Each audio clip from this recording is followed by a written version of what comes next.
Yes, guys, you know what time it is. It's your boy David at the Irish Hotspur, Ireland's #1 Spurs fan, bringing you match day live as Tottenham travel down to the St. Mary's and have a chance to go third this weekend.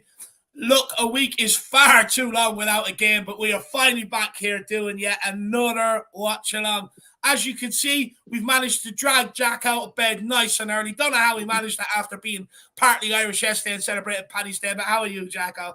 Doing well, Dave. I decided, in order to kind of recover myself from the St. Patrick's Day celebrations, pick myself a good and healthy yogurt. And I know down in Southampton, Dave, it's actually Nick Lazy 8, who I'm already seeing up and early as well in the chat in Brooklyn. He told me, Dave, it's a bit kind of more like the farm country. It's not as much the city life, you could say, of kind of London. So I thought kind of maybe in order to sort of, let's say, represent what maybe the boys are doing going down south, I picked myself up a fancy yogurt, and it has active probiotic cultures, it says here, Dave. So there's going to be some little bugs and stuff swimming around in me today. So I'm going to be kind of fighting strong against the St. Patrick's Day kind of post, let's say, festivities. Let's do it today, Dave. Come on, the mighty Tottenham. Richie's on that stuff, Jacko. It's going to deliver him a goal today for sure. And of course, we are joined by the one and only Paul from Down Under. Paul, how are you keeping, my man? All right, it's been a long old day. It's been a hot old day. So I'm sitting here sweating my ass off, but I'm looking forward to the taste of victory. We are. I think we should win today. It's not going to be easy by any means. I mean, we have a poor away record. We don't have a good record down on St. Mary's either. You know, they have picked themselves up for the bigger teams. I think, what was it? They beat Chelsea, got a point off United there recently. So, it's not going to be an easy game. But I don't want Tottenham to ruin my weekend. Paddy's Day yesterday, Tottenham today. Hopefully we win. Then we'll roll on to the rugby after where Ireland have a chance of winning the Grand Slam and the Triple Crown, which would be absolutely unbelievable. Then there's some great UFC on tonight. And then also I get to honour the great mother tomorrow, as it's Mother's Day over here as well. And we will be joined by Mia, so don't worry about that. We're going to see who's in the chat with us.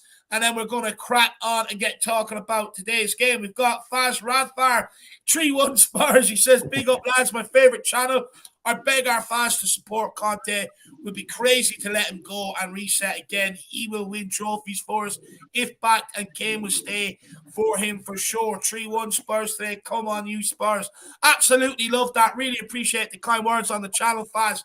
Look, as for Conte, He already says the club knows what he wants to do. If I'm hazarding a guess, and from what it looks like from an outside perspective, I'm not sure he will be here next season. If you want me to be brutally honest, I'd like him to be here next season. I'd like us to continue to invest and stop switching up projects, but we'll have to wait and see, Faz. Big yourself up, brother. Mick Hermalock's in the house. Good evening, Jack and Dave. Big up, Mick. Good to see you, my man. We've got Tequila 316 in the house. He says, hello, chat, and Jacko and the Harris Armies. He says 4-0 Spurs today. Conte does well at one game a week. That's true. We done well one game a week last year. Stacey Arbar says, come on, you Spurs. Big up, Stacey. Good to see you in the building. Let's go today. Let's have it. Wembley 1 says, morning, guys. Feel this one is interestingly balanced today. Southampton getting more desperate by the game. So will they overreach and allow us a field day on the break, or will they overrun us? Very good question, Wembley 1. Look, for me, I don't want to see us play on the break today. I want to see us sort of dominate like we did against Forest, sit on the ball, sit them back in their half. I think there's definitely a possibility for that to happen today. So hopefully we could get that job done. We've got move on to quiet, don't say nothing. Boys and girls, don't rule out Spurs losing today, or we only manage a point. Southampton fighting relegation. Yeah, look, these are sort of the teams you don't want to be playing against. You want to be playing against the teams already on the beach, my man. But look, we left ourselves this work to do, so it's up to us to get ourselves out of it, my man. Big yourself up. And Dark Sun G says, come on, you Spurs. Forrester, Son and Richie masterclass incoming. 4-1 win. Now, look, I know me and Paul were buzzing last week, especially with Fraser Forrester. Richie doing well. Son getting his goal. But Jacko, I mean, 3 names that you've batted for this year, and they came good last week. I mean, Dark Sun G actually asked me about it even on the fan show, Dave. So I already got to have a good, kind of Richie session with him. And I even explained, the reason kind of the voice is still recovering is not just because of me screaming at moon boots, Dave. It was because I was cheering on my boy Richarlison. And also, let's be honest, I think Dark Sun G, he's kind of a fan of Sonny, but he's also been a huge fan of Richarlison. I think he kind of like me, Dave, has been a big backer of him. And we kind of have seen probably more evidence to suggest that Richarlison isn't really living up to that 60 million. But that was kind of like any of those who really have, I think, really stuck up for him, any of those who really want him, let's say, to do well. That was a really good game to kind of see what, players still in there. And I think we kind of got to see it really on full display, where it was like he was able to provide for others with kind of the hold-up play. He also just has that bit of random kind of ingenuity or kind of genius with like an outside the foot or whatever. He never really gives up on a play or ever really gives up on, kind of any sort of possession. He'll try to win it back. He just kind of does a lot of things that I really feel like a lot of the forwards, I feel like I wish I saw do more in our front line. So it was kind of just a good day to see sort of anybody that's back for Richarlison, and also as well, Fraser Forster, Dark Sun G, especially you, have a good day for kind of people who have, let's say been, kind of pushing for them for a while. Pick yourself up, my man. Well, look, we have to have a good discussion on Fraser Forster, because I know Conte made quotes about a certain Hugo Lloris, so we'll have to get into that for sure, which I actually don't agree with. But as far as Richie, Dark Sun G, I think, I think we found his spot. If he's not going to play through the middle, he's got to play out on the right. I don't think he's suited out to the left whatsoever. So, I think we finally found Richarlison's spot if he's not playing through the middle. And look, hopefully Son can continue on a bit of form today and maybe find the back of the net as well. That would be absolutely awesome. But big up Dark Sun G. I hope you're keeping well, my man. What time is it over there, brother? It must be late enough over there, my man. Big yourself up. Mia, how are you keeping, my dear? Not there. Okay, we keep moving. So we've got Eamon Burns. Big yourself up, brother. Good to see you. I hope you're keeping well. Leslie Crawford as well. Good to see you. Nick, I hope you're keeping well, my brother. Big yourself up. Stacey says she's watching the game from the St. Mary's Football Club. Well, look, hopefully you have a good day out and hopefully you enjoy it, and hopefully Mother's Day is good to you tomorrow as well, Stacey. NJ123 says, big up, lads. 2-0 Spurs. Come on, you Spurs. We've got Stevie Fraser says, morning people, can't drop points today. Jordy, Brett on our necks, breathing on our necks. Come on, you Spurs. Well, look, I think, 4 points? They've got a game in hand, I believe, so it's up to us to win again today. But I think Southampton or Newcastle are already kickoff, if I'm correct. So I think we'll know by their result. I think they beat Forest 2-1 at the end of the match yesterday. It was they were 1-1. Yeah, it was. I mean, they were about to drop points, and then kind of last minute they got a penalty, of course. And it seemed a bit actually conspiracy theory a little bit, because the guy just randomly just stuck his arm out just to swat away a ball to give them the penalty. A little odd. And then Vieira getting sacked just right before Palace play Arsenal as well. Bit of a conspiracy theory going on here. Paddy Higgins, good to see you in the building, sir. Hopefully you enjoyed Paddy's day yesterday. Daniel Sandoval, good to see you. Good morning, big up. Come on, you Spurs. We've also got Stevie D. Hi, lads. By the way, the Crimson Red Super Chat was a wind-up. Gonna get a sense of humour, boys. Come on, you Spurs. What's that about? The Crimson Red Super Chat was a wind-up. Got to keep a sense of humor, boys. Steve D, I think he was talking about the Højbjerg thing. Steve D, I think, I don't know why you keep apologizing, Steve. You're the mortal enemy. You got to realize that, we're very good at taking the jokes over here. We're very good with the banter, my friend. He was talking about, Dave, when we were doing the vote, when it came to Parachichi, Steve Hitchin, Paul Mitchell, he sent in a super chat on Højbjerg, and he said, give Højbjerg a crimson red. And no, I take the Højbjerg banter very well, Steve D. I don't think you need to apologize as much, my man. You're very kind, bro. I do appreciate it, though. I do appreciate the apologies. I really do, but no need, Steve D, at all, my man. I'm sorry if it comes off that way that, we're not taking them well. We'll do a better job. Big up, Steve D, my man. Hopefully you keep him well. Daniela Cetus, strike a pose. Love it. Evan McCabe says, big response needed to the Newcastle result against one of our own current bogey grounds. Exactly. Absolutely spot on, my man. Brandon G says, morning Irish Hotspur, 7 a.m. here. I'm ready. Big up, Brandon. That's what we like to see. Come on, my man. Legend. Emily Dunn says, don't forget to hit that like button, folks. And if you want to support the lads, throw in a super chat and grab yourself a membership and have your say on the fan shows. Big up, Emily. Really appreciate that. We've got SH Spurs 1 says, we have to win against the worst team in the Premier League. I mean, look, it's not a bad place to be in, to be honest. Neil G says, how can us fans support Conte when we already know he doesn't want to be here? Yeah, look, that's fair. I understand that. Fully understand that, my man. David Harris, my namesake, says, hope Jack is feeling less ranty. Sadly not, maybe, because I think Hugo Lloris, the trigger word is going to be brought up again, Mr. Oh. Davis. So it is going to be maybe another ranty one from Jack again. We will be hitting on that, so be interested to see what people think. Ken T says, big up, boys. We will win 3-0. Big up, Ken T. Good to see you in the building, my man. We've got Taku Baby says, I see a slip up Southampton away. Always a difficult game for us. I hope not, my man. I hope not. Adrian Chia says, big up, lads. Boys better turn up now. We play once a week. Well, Adrian Chia, it gives you time to get me and Jack over the script nice and early for playing once a week, my man. I hope you're keeping well, brother, and good to see you in the building.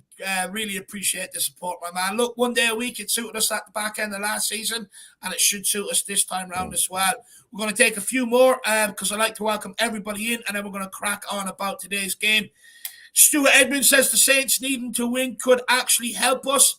Yeah, look, it might open things up a little bit for us. That'd be nice. Bryce, plain old Bryce, says, The Irish Hotspur, why is your background green? Do you have a green screen behind you?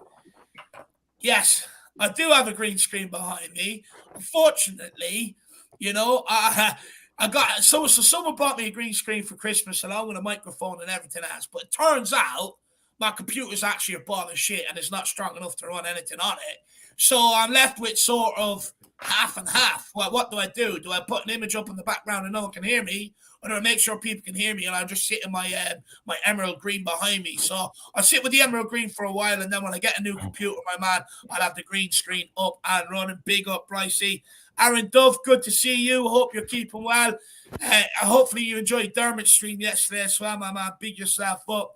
We've also got Geoff Cotton in the house. Just wish the game would damn well start. We all do, my man. We all do.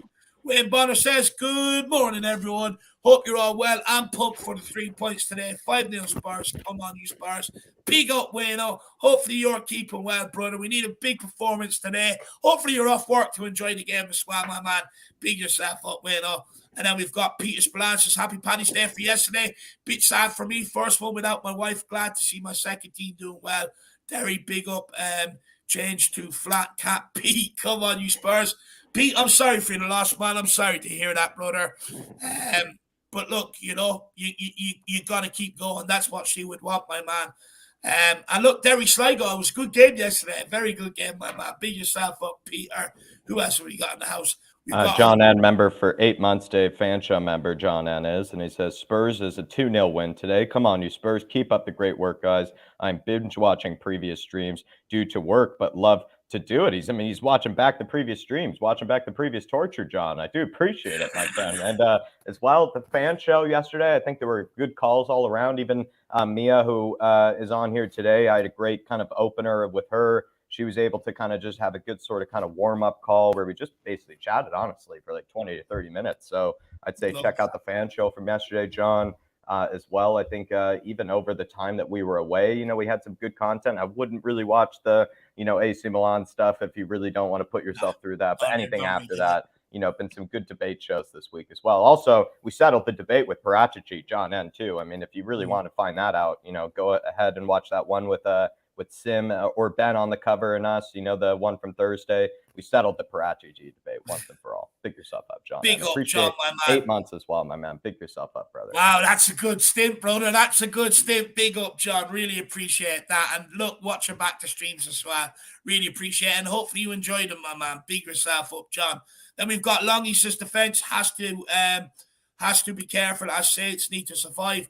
Look, 100%, but I'll be honest, the defense don't keep a clean sheet today.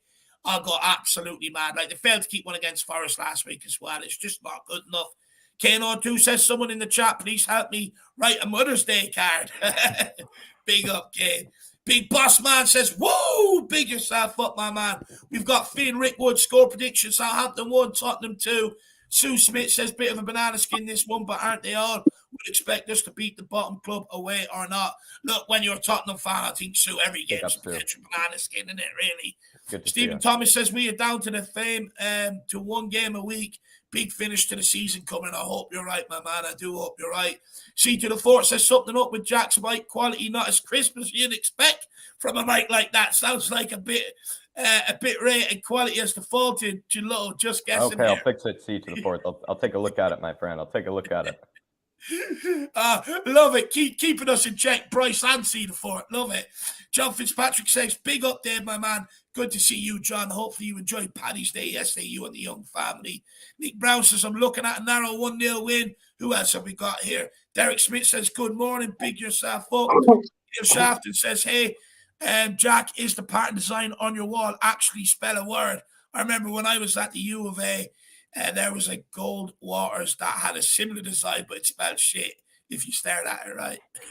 I think the missus actually went to an art festival, or kind of like a art show of some kind under Brooklyn Bridge Park or something like that. And I believe it was kind of like an African arts festival. And so this is I think it was a guy from Eritrea, I believe, some Eritrean or something like that. You know, kind of art. Very, very cool. She's a lot cooler than me, as you can tell, Neil. A lot cooler than me. Big up, Neil Shafton. We've also got Peter M in the building. We also have, who else have we got? We've got Idis Ahmed as well. Good to see you. Johnny Stokes, great to see you, brother. We also, he says, big up to all. Just finished working. Oh, what do you work at, John, my man? And then we've got NJ123. Good to see you. And we've also got Willie Moyes, 2-0 to the Spurs. Love the show, guys. Big up, Willie. And then we also have Carl Higgins, 2-1. Come on, you Spurs. Love that. Absolutely love that. Guys, you're going to get in to tell everybody absolutely everything they need to know. So, of course, we are away at the St. Mary's Stadium.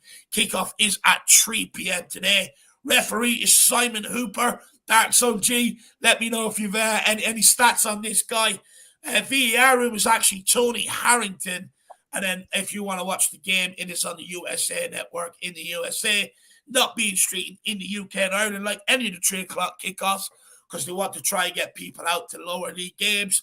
And then, of course, join us back here for the watch long at 2:30.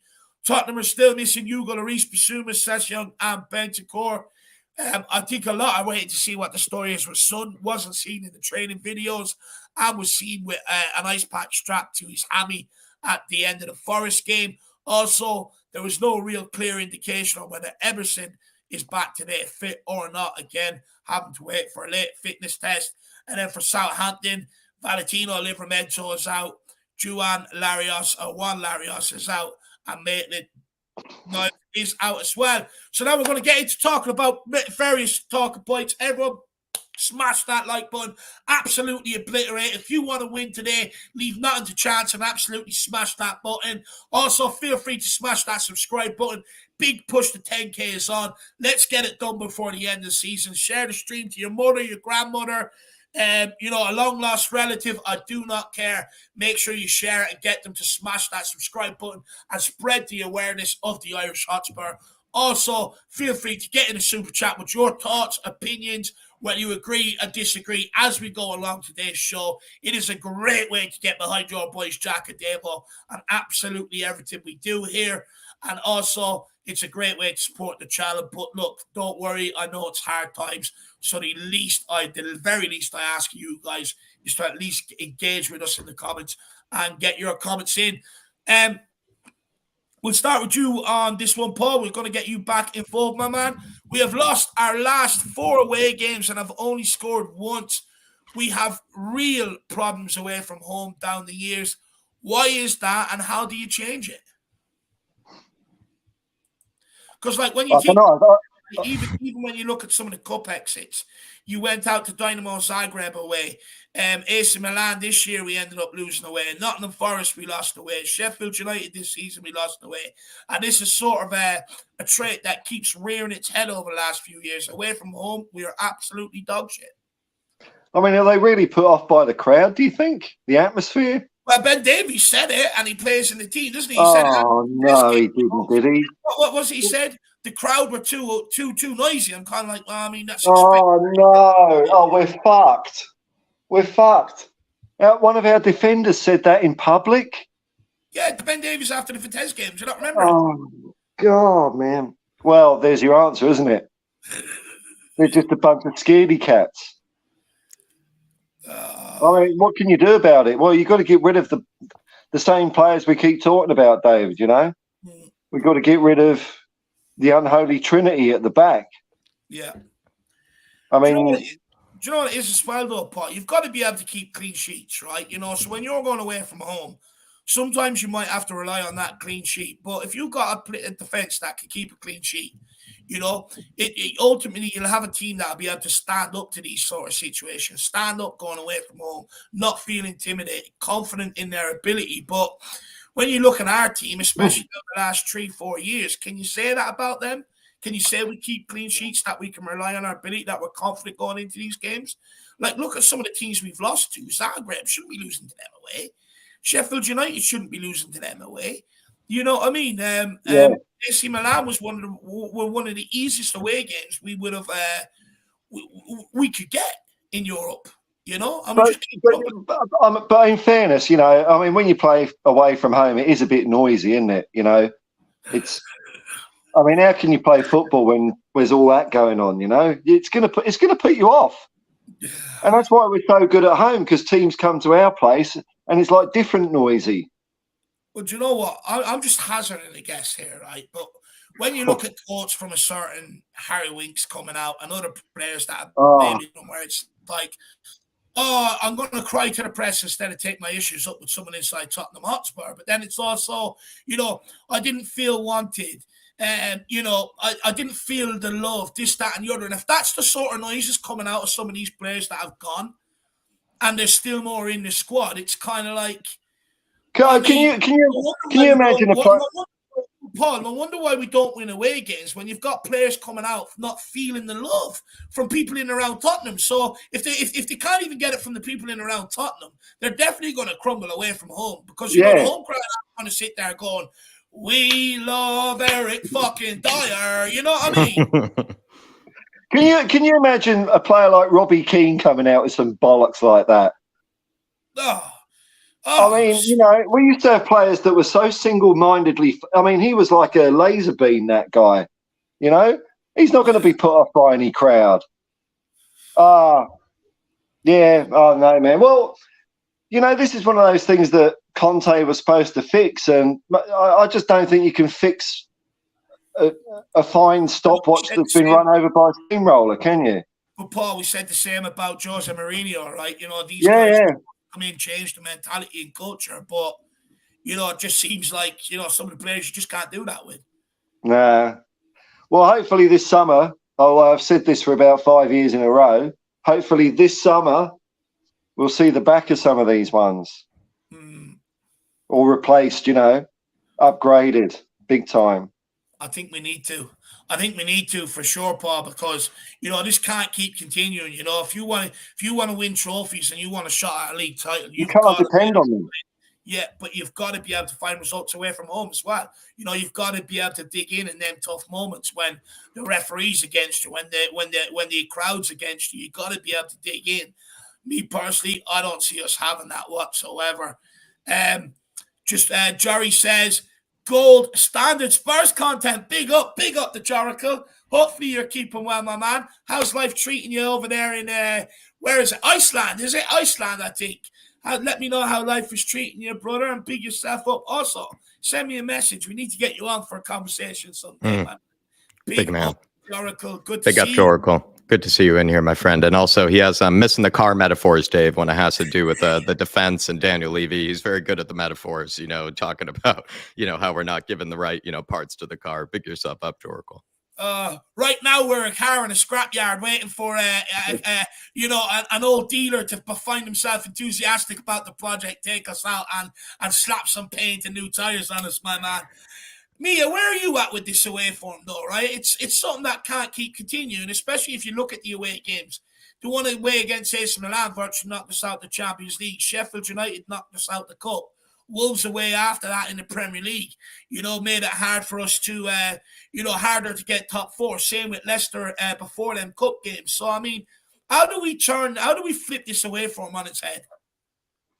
Do you know what? It's a mentality thing. Like, it's the players. They have to have it in their minds to ignore what the noise is around them. Like, they just have to ignore it. And because it just shows a weaker mentality. And if you're playing someone and they know you've got that, they can play on that. So they know that you feel like that. They know that you're a bit weak, and that because you're away, and you don't want that, because that obviously from the fans, like they're saying about the fans being too noisy, the fans are going to then emulate that to the pitch, and they're going to support their players even more, the home team, and that's not good. Like, we need to just ignore it, just like get on with the job, which is to win. Like, it's ridiculous. It's pathetic. It's just What would pathetic. you say? Yeah, that's what I meant, Mia, about Ben Davies saying that thing in public. Yeah, Why would you give that away? Even if you felt that, why would you tell the world, man? I don't know, honestly. It's just like brainless, isn't it? Sometimes they say these brainless things, and you're just like, why? You're just like a parent that's embarrassing when you're out and they say something in front of your mates that's really embarrassing. That's what they're like. They're embarrassing me. Like, don't embarrass me as a Tottenham fan, man. Just shush. Don't be saying those things. It's something that needs to change. It is something that needs to change big time. Big up Scotty Hynam, good to see you in the building. Also the regular as well. Great to see you, the regular. Good to see you, brother. But Jack, I'll take this comment here from Chris Bob. Loved it.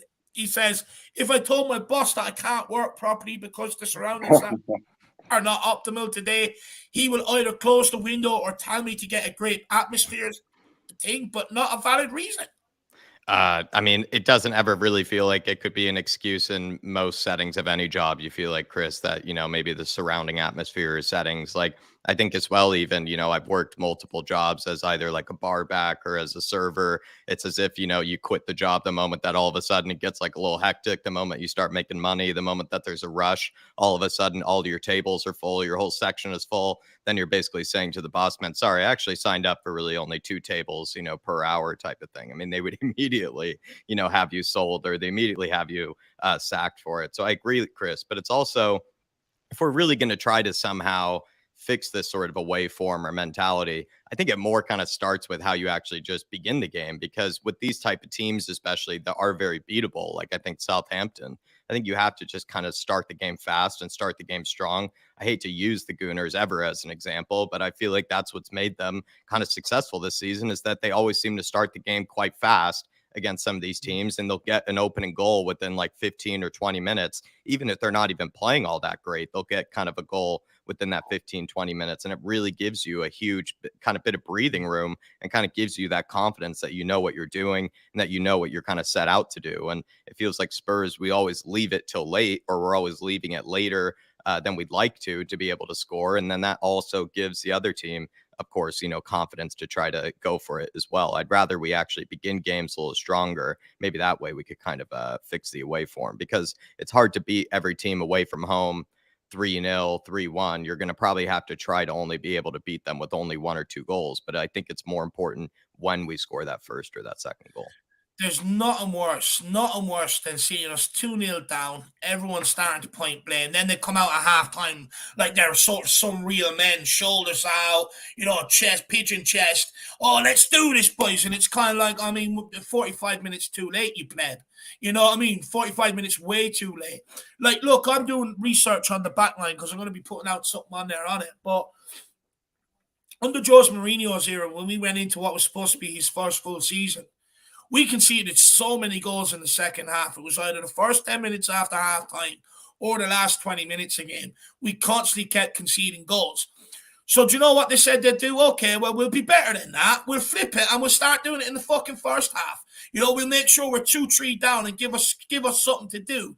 I mean, it's beggars belief. There's nothing worse than seeing us 2-0 down, and then you see fucking Moonhead coming out like he's ready for battle, and it's like, where's that 45 minutes ago, twerp? You know what I mean? It's so annoying. Really annoying. It doesn't give you any chance in any away game when you're conceding the amount of goals we do in the first half as well and looking to constantly come back. And nothing shuts up a home crowd than an early goal against them. Yeah. So, what you're saying is right. If you're going in 2-0 at half-time down, the home crowd's pumping. They're in party mode. They're just going to carry the team through. And then, so you've got that to overcome, and Ben Davies, can't handle that. Well, don't let any goals in the first half and score one at about 15, 20 minutes. That'll shut the fuckers up. Yeah. Another thing as well, just quickly, you think that if you are going to play for a team like Tottenham Hotspur, like you are going to be coming up against some of the most like some of the worst away crowds you could possibly imagine. I mean, first things first, everybody already hates us to begin with. So you're already going to have to deal with that. So you already know you're signing up for the fact that pretty much every team in London especially has it out for us and has some relevancy problem with us as well, where they're always trying to be in our heads rent free. Then you also, if you're going to be a team like us where you want to travel to Europe, go to some of the biggest, teams around, Spain, Italy, Germany, whatnot, you're going to be coming up against those big yellow walls of Dortmund. You're going to be going to the San Siro. You're going to be going to the Bernabeu. And of course, it's not going to be, very cushy or very, kind of teddy bear atmosphere there either. So I just don't really know what they're signing up for then if they're going to play for us. What I would say... Shut the noise up with your performance, Ben Davies, before you moan about it. If he does his job on the pitch, the crowd will be quieter. Yeah. What I would say is as well, how does anybody expect us to win anything when we've got a mentality like this? If people want us to win stuff, we have to have a better mentality when it comes to these games, because at the end of the day, these are the games that can get you to that trophy that we all want. So mentally, they have to do something. They have to change something, because we ain't never going to win with this weak mentality, this crybaby mentality. Like, grow up, do your bloody job. Anytime something goes wrong, they're very quick to blame the training methods, blame the manager, blame the crowd, the pitch, the weather, the referee, blame everyone else but themselves. And it's simply not good enough. And like you said, Nia, if we want to win things, you've got to learn to get over that sort of hoodoo. So hopefully we can, because it'll only be for the betterment of Tottenham Hotspur Football Club. Dark Zone G says, Hooper was the ref for the Man U and Man City away loss is not a good omen in my opinion. Look, I don't even want to see the away word anymore. It winds me up. Our away form is absolutely atrocious. I remember last season, we went the majority of the season without winning a London game away from home as well, and it's just not good enough. Same patterns seem to keep emerging, different season, different times of the patterns. It's really, really annoying. I cannot continue. But look, Hooper, hopefully we get a few decisions off him today, Dark Sun G, because look, I'll be honest, Far always won. That Richarlison one, don't care what anyone tells me. It's not offside. They decided that, draw a line that's not even straight. It's absolutely ridiculous, my man. So look, all we can ask for Hooper is some good decisions today, but you're right, it's not a good omen. And he says, did you see Winks complaining how no one from Spurs kept in contact with him? First of all, on this, Dark Zone G, I was waiting for this, right? Waiting for it. But why is he not ringing someone inside the club? Why is he going off tattletaling to the fucking Italian media? That's my first biggest problem. Because he's a snitch, man, and he hasn't got the door of Levy anymore. So he's just a snitch. What annoys me then is he's like, oh, but I'm a Spurs boy, I'm this, I'm that. And it's like, okay, well, if you're such a Spurs boy, keep it in-house. Ring up someone from the club, tell him you're not happy. Don't go and order a fucking interview with this, the Geta or whatever you call it, Della Sport or whatever, and start doing stupid interviews mouthing off. And then he comes out the next day apologizing, and it's like, this is the problem.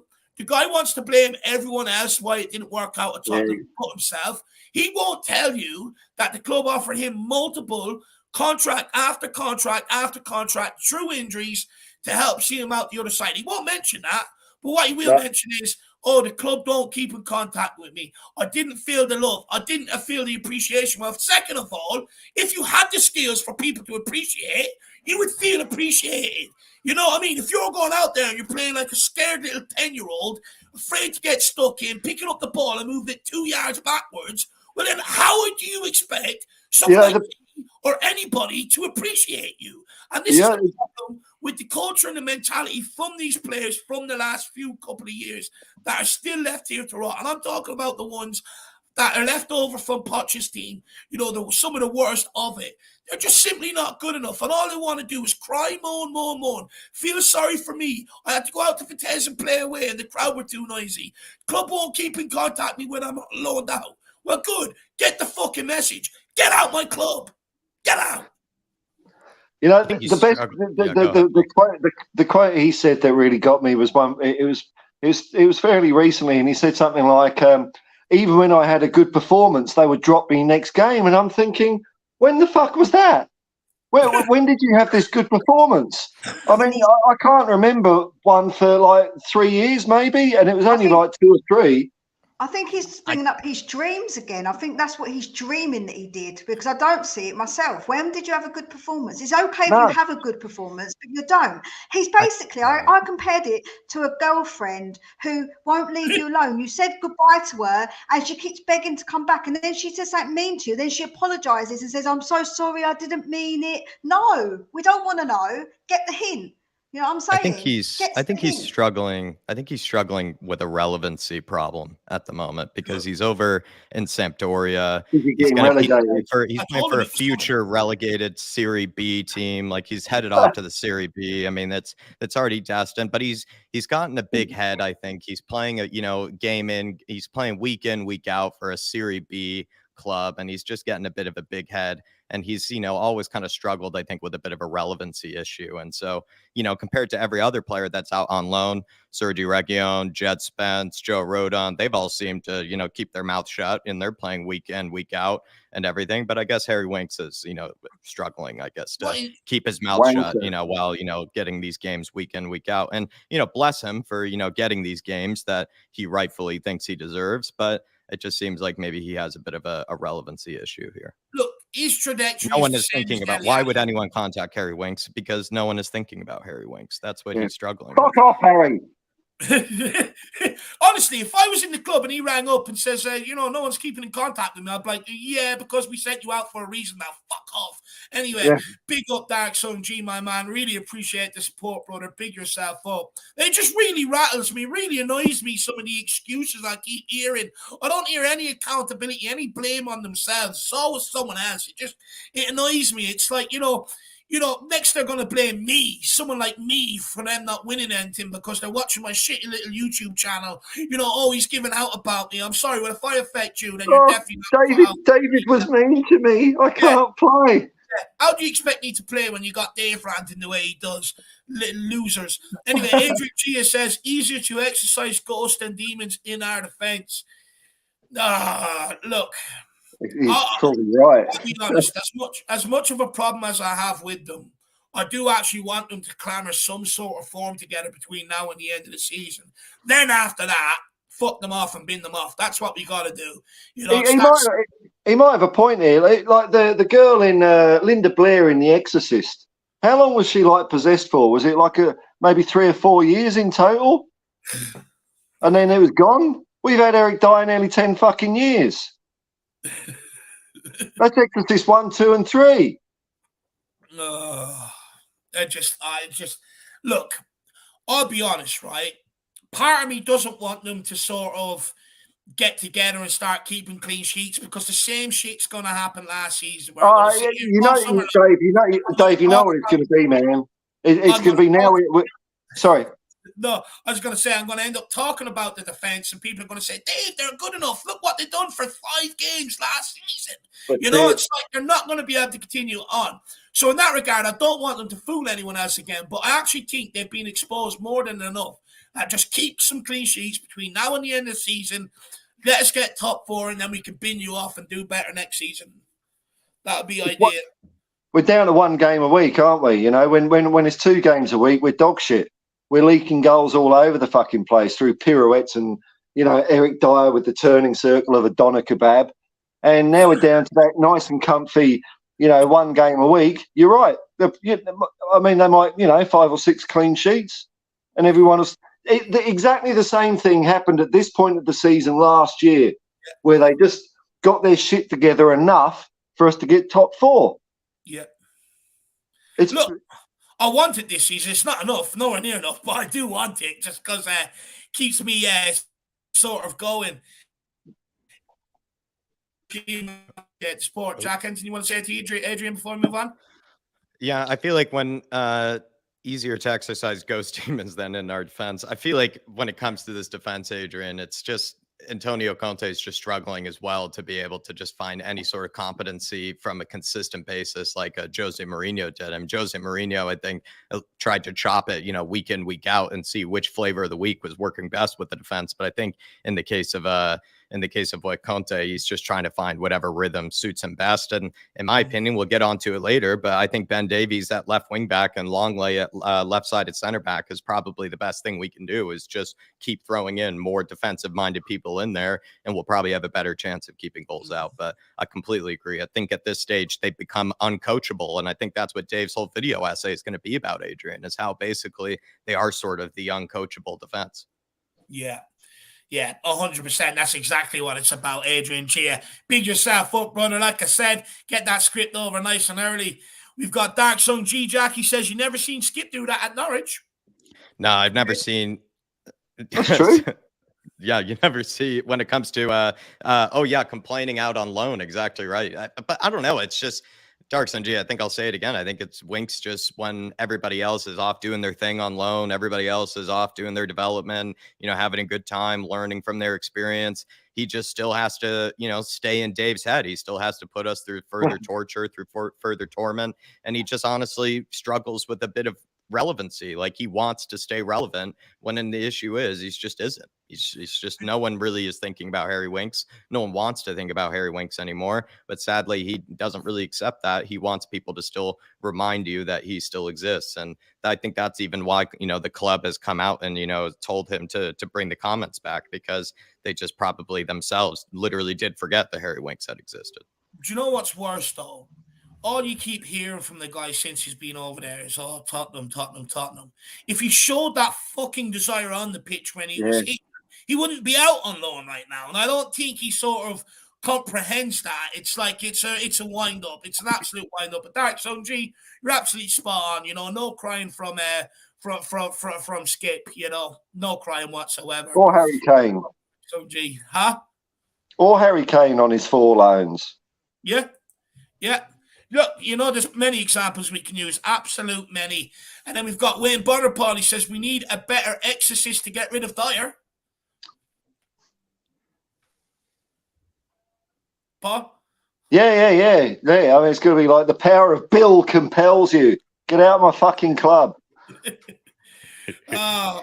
Honestly, I'm afraid we won't see the back of this guy.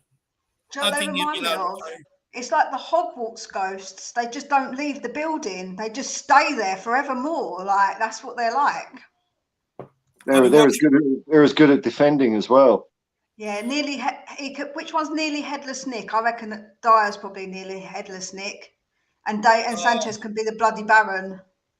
I'll be watching a new Christmas movie this year, The Ghost of Dyer Past. Absolute ridiculous.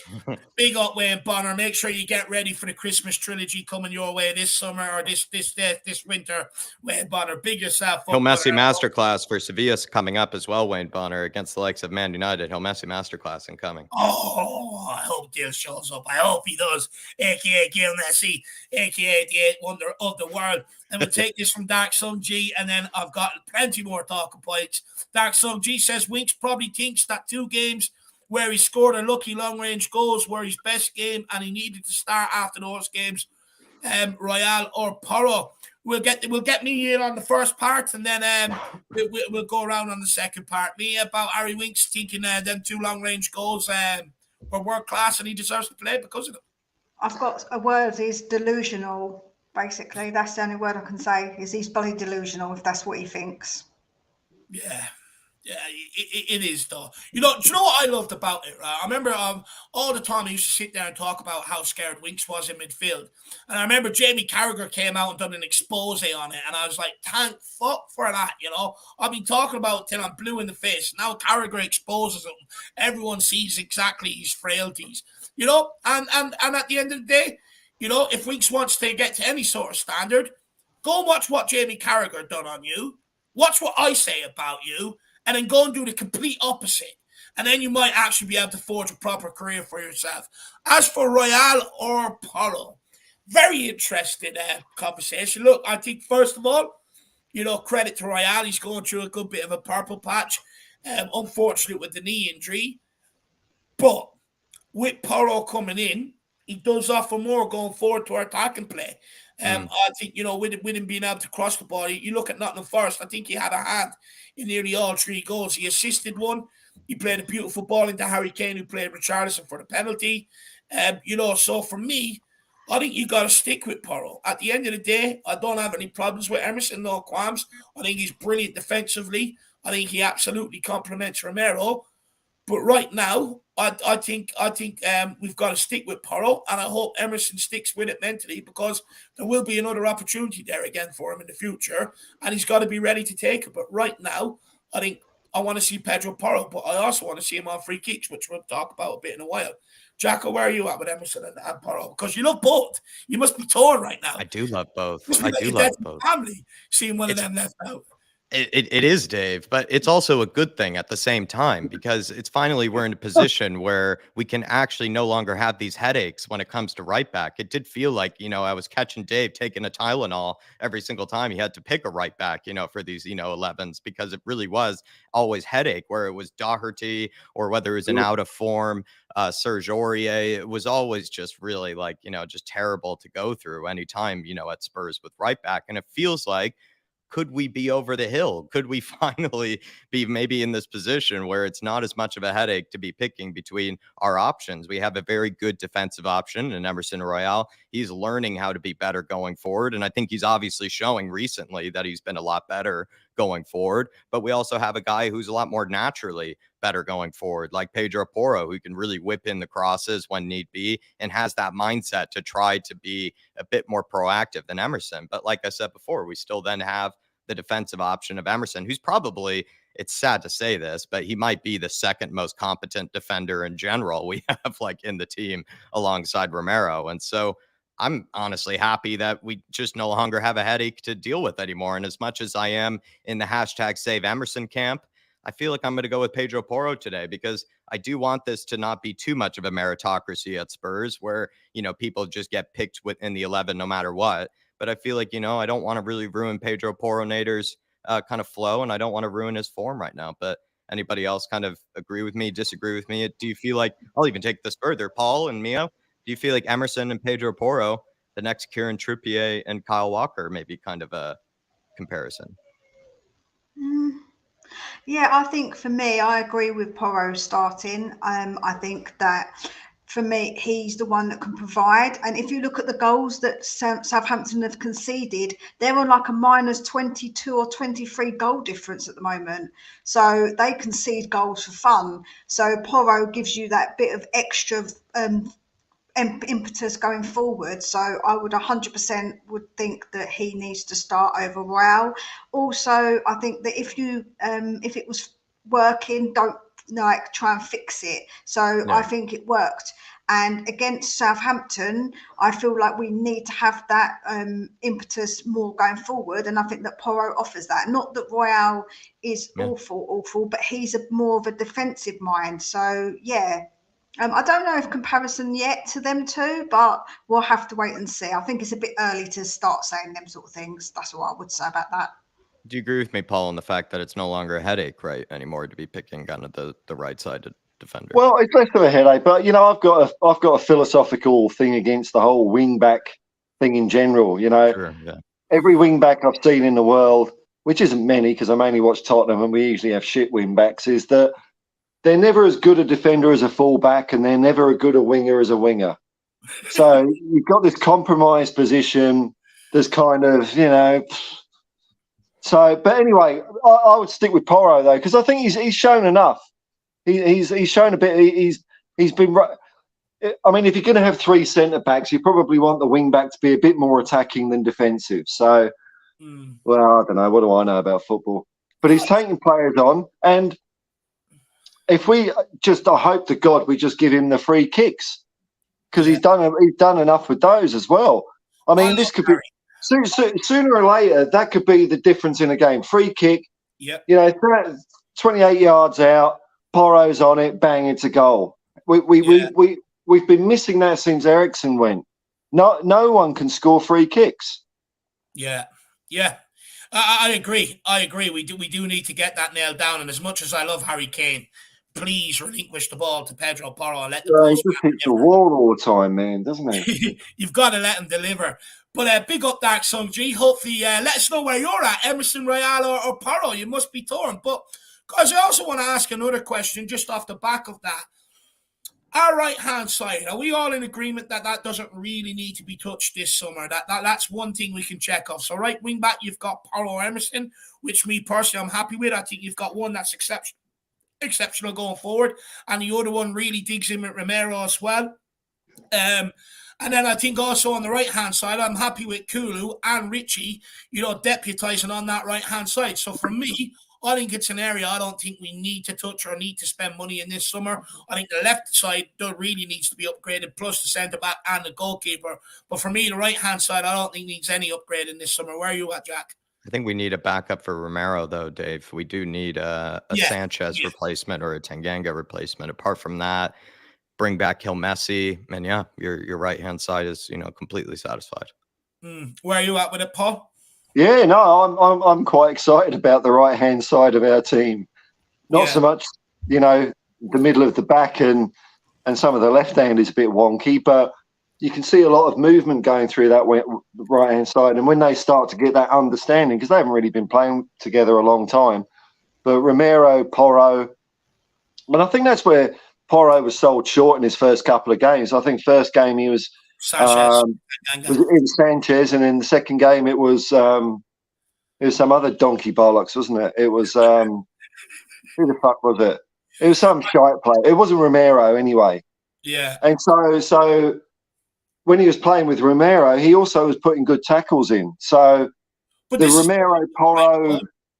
Sorry. This is why the defense is important, right? Because it's even capable of making a guy who's really good, make him look awfully shit. Awful, yeah, because he's trying to compensate for your deficiencies as well. And if he's struggling to find a bit of form, he's kind of spreading his, 60% of performance over two fucking positions, 30% each. You're going to be shit. Yeah. I'm sure that makes some sort of sense, but the right hand side. Yeah, I mean, it's sort of a gap in midfield, though, isn't it? Pierre. I don't know. I know people like him, but I think he needs an upgrade. Yeah, look, interesting. For me, I think we've got more urgent areas to address first before we even look at that midfield. But look, I take your point. I also love the aggressiveness of that right side, whether it's up in the forward areas or in the defensive areas. I think it's one that doesn't need to be touched. Where are you at with that, Mia? Yeah, I think the right side, you're correct. I think it's fine because that looks like our stronger side. We're definitely much stronger in what we have there. So I would leave that alone. That's definitely not important. But the other side and the middle, of the defence definitely needs to be sorted. So I think that the right hand side seems to be not it's fine. I wouldn't touch it. Yeah, same for me. Let me know in the chat whether you agree with us or not. The right hand side does not need to be touched. It might be one of the reasons why. It might be one of the reasons why Son has been not finding his feet is because you look at the left and you've got from the goalkeeper up to Son, there's fuck all really. There's bang average all the way. Mm-hmm. So Son's having to track back and maybe he's just trying too hard. Or just doesn't even have good quality around him in terms of other players on the ball. Like we all know that Perisic hasn't been great on the ball in open play. Ben Davies, as hard as he'll try, he won't be perfect either. Longlay's maybe been the best one, but he's had his moments as well. So maybe that's what it more is too, is that Sonny, who's had moments struggling to hold up the ball, also doesn't have other players around him that are good at holding up the ball, which doesn't help you out. I kind of agree with that. Well, that seems to have got in his head because, he even holds up the ball when he doesn't have to now, when it's obvious he can just pass. Yeah. But maybe he's got that in his head. Well, who's around me? Yeah, because for a lot of the season, there's been no one. Yeah, I can assure you now, if he had players that he trusted their ability, he'd be laying that off first time. Yeah. Why he doesn't is because he doesn't trust them or trust their ability. So he feels like he has to do it all himself, in my opinion. But look, we're going to keep this moving, and then I'll get back to some more super chats. So, Mia, we'll start with you on this one. These are Tottenham's next 5 Premier League fixtures: Southampton away, Everton away, Brighton at home, Bournemouth at home, Newcastle away. Was an acceptable return from the next 5 fixtures for you? Do you know what? It is tough because it's so hard sometimes to predict with the games, because I think no games are easy. But the Brighton one and the Newcastle one particularly stand out to me, that they're going to be really tough games, you know. So you said them real quick, so I'm trying to figure out points in my head. But so your for 5 me, games, so the match you can take is 15. Yeah, probably. I would say that we need to get, out of those 5 games, I think we need to have at least three of those need to be wins, and I've got a feeling that we are going to lose or draw a couple of games. I do, because I don't think with Newcastle last night they got that penalty, but they did look good. I think that Forest were quite lucky not to be smashed by Newcastle. They were quite unlucky. So I think Newcastle will creep in. So yeah, I would say that we'll probably get the 3 wins, and I think maybe 1 draw and 1 loss out of those, in my opinion. Interesting. Look, for me, big up Jack Bloom, Ray Porn, the chef as well, and Sugar Pebbles coming in there. Good to see you. And also, quickly, John Fitzpatrick and Aaron and that. Let me know if you're watching the rugby today. Good, should be good. But look, for me, I'll be honest. I think 13 points is acceptable. I think when you look at it, look, I know Everton are scrapping for their life, but you should be beating them. Southampton should be winning today, regardless, but they're holding up the Premier League. Brighton at home, we usually do them at home, so I'd want to be beating them.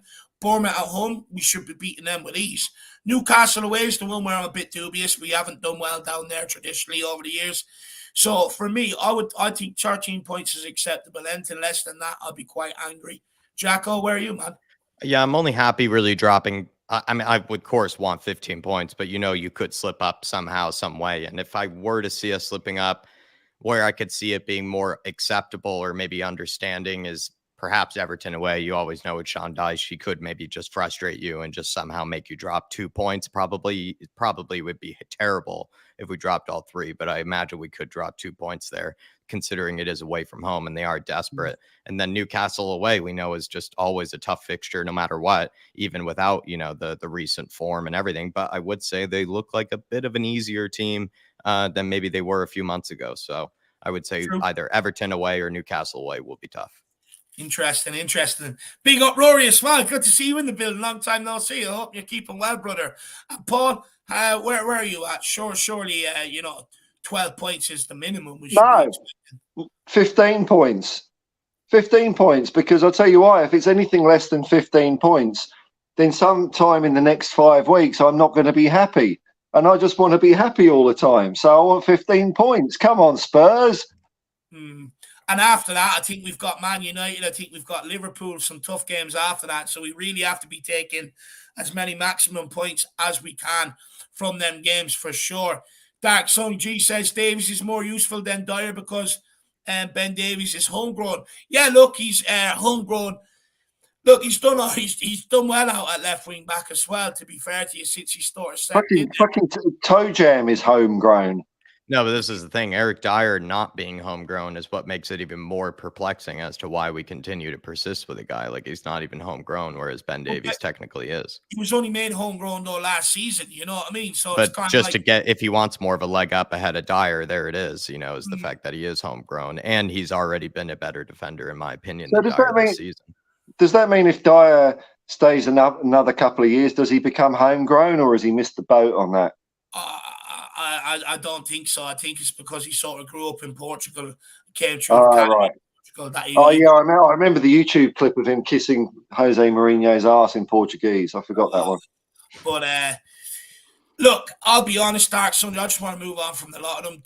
Davies, Dyer, Sanchez, and I know Conte came out praising Davies yesterday. And look, it was his 300 game last week. You sort of, as a manager, you're going to do that. But look, let's be real. That FA Cup, that Carabao Cup stat, and some of the stats from Europe don't lie.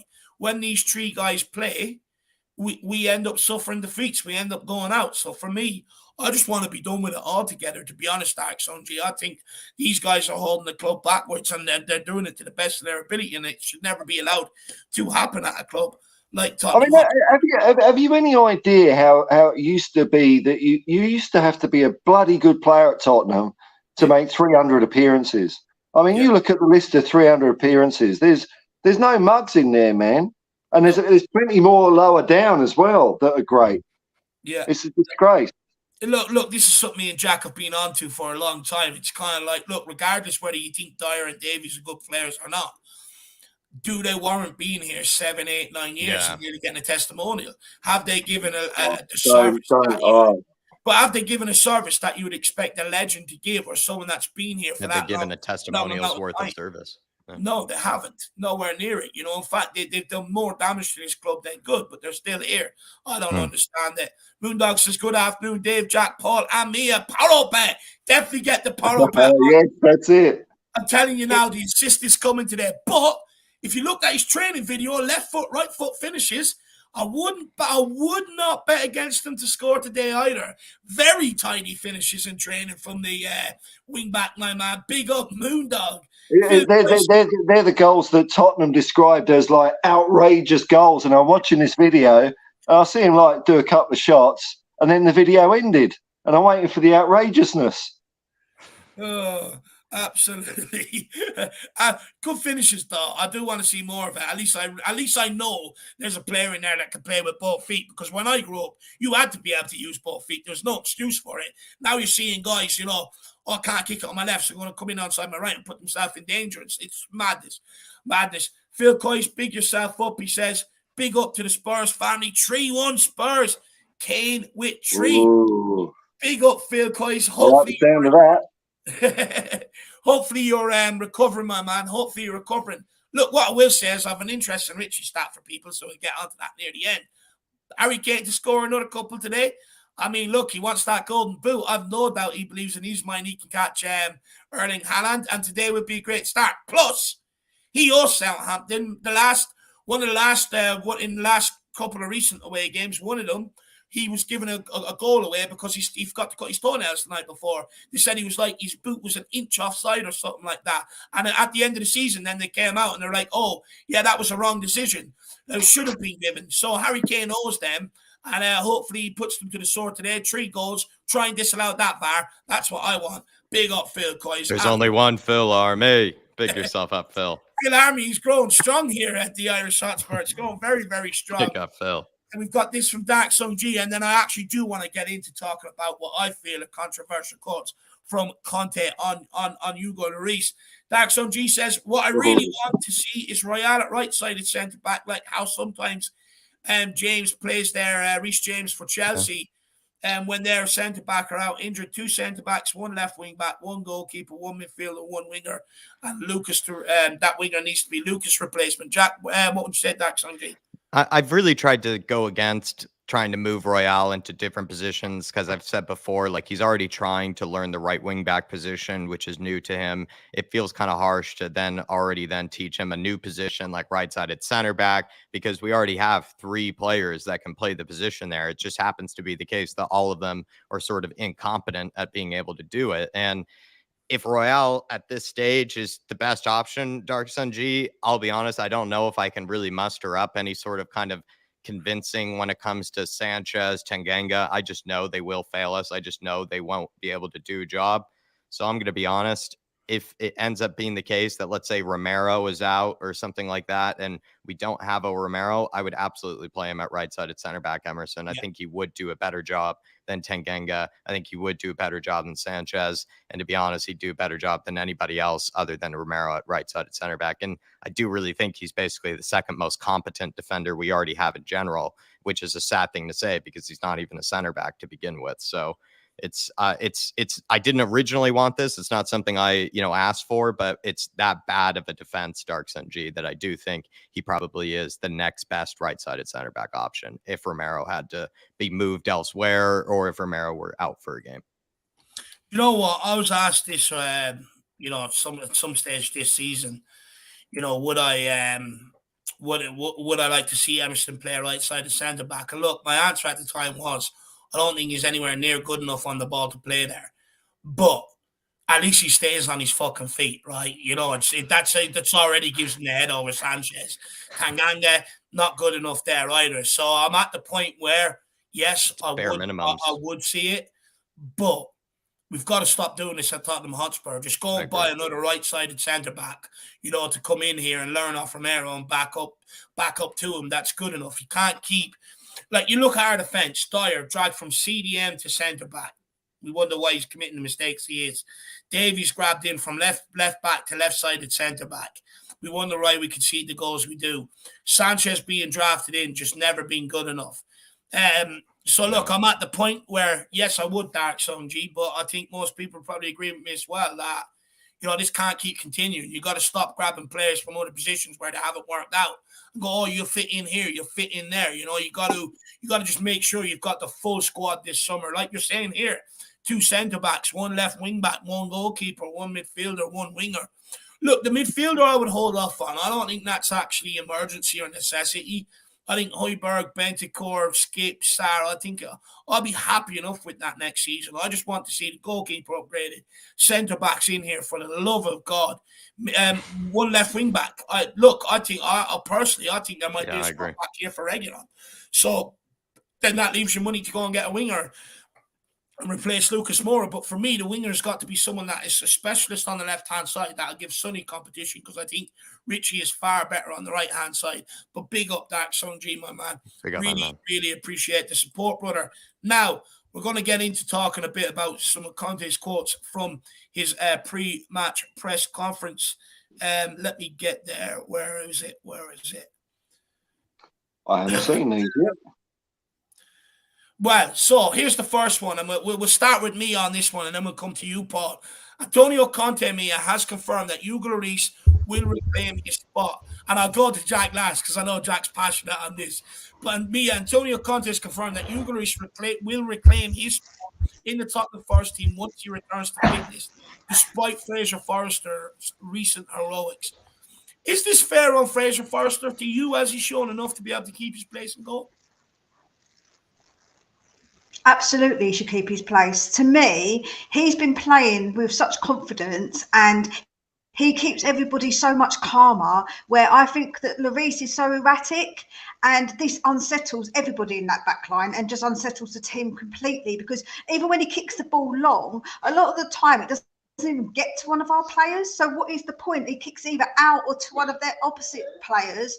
So, you know, he's erratic. I think that it's out of order that he's going to do that. I think it's totally out of order. Forster should stay until the end of the season. I'm sorry, I don't care that he's the captain. We should swap the captain over then and say, sorry, that's not yours now, because guess what? Forster's done a good job. We need to keep him in and keep the consistency. You know, it needs to be consistent. And for me, Lloris hasn't been good enough. So no, I don't think he should be put back in. Absolutely not. I said that on my live this morning. I said the same thing. I said, no, we should not be putting him back in. No way.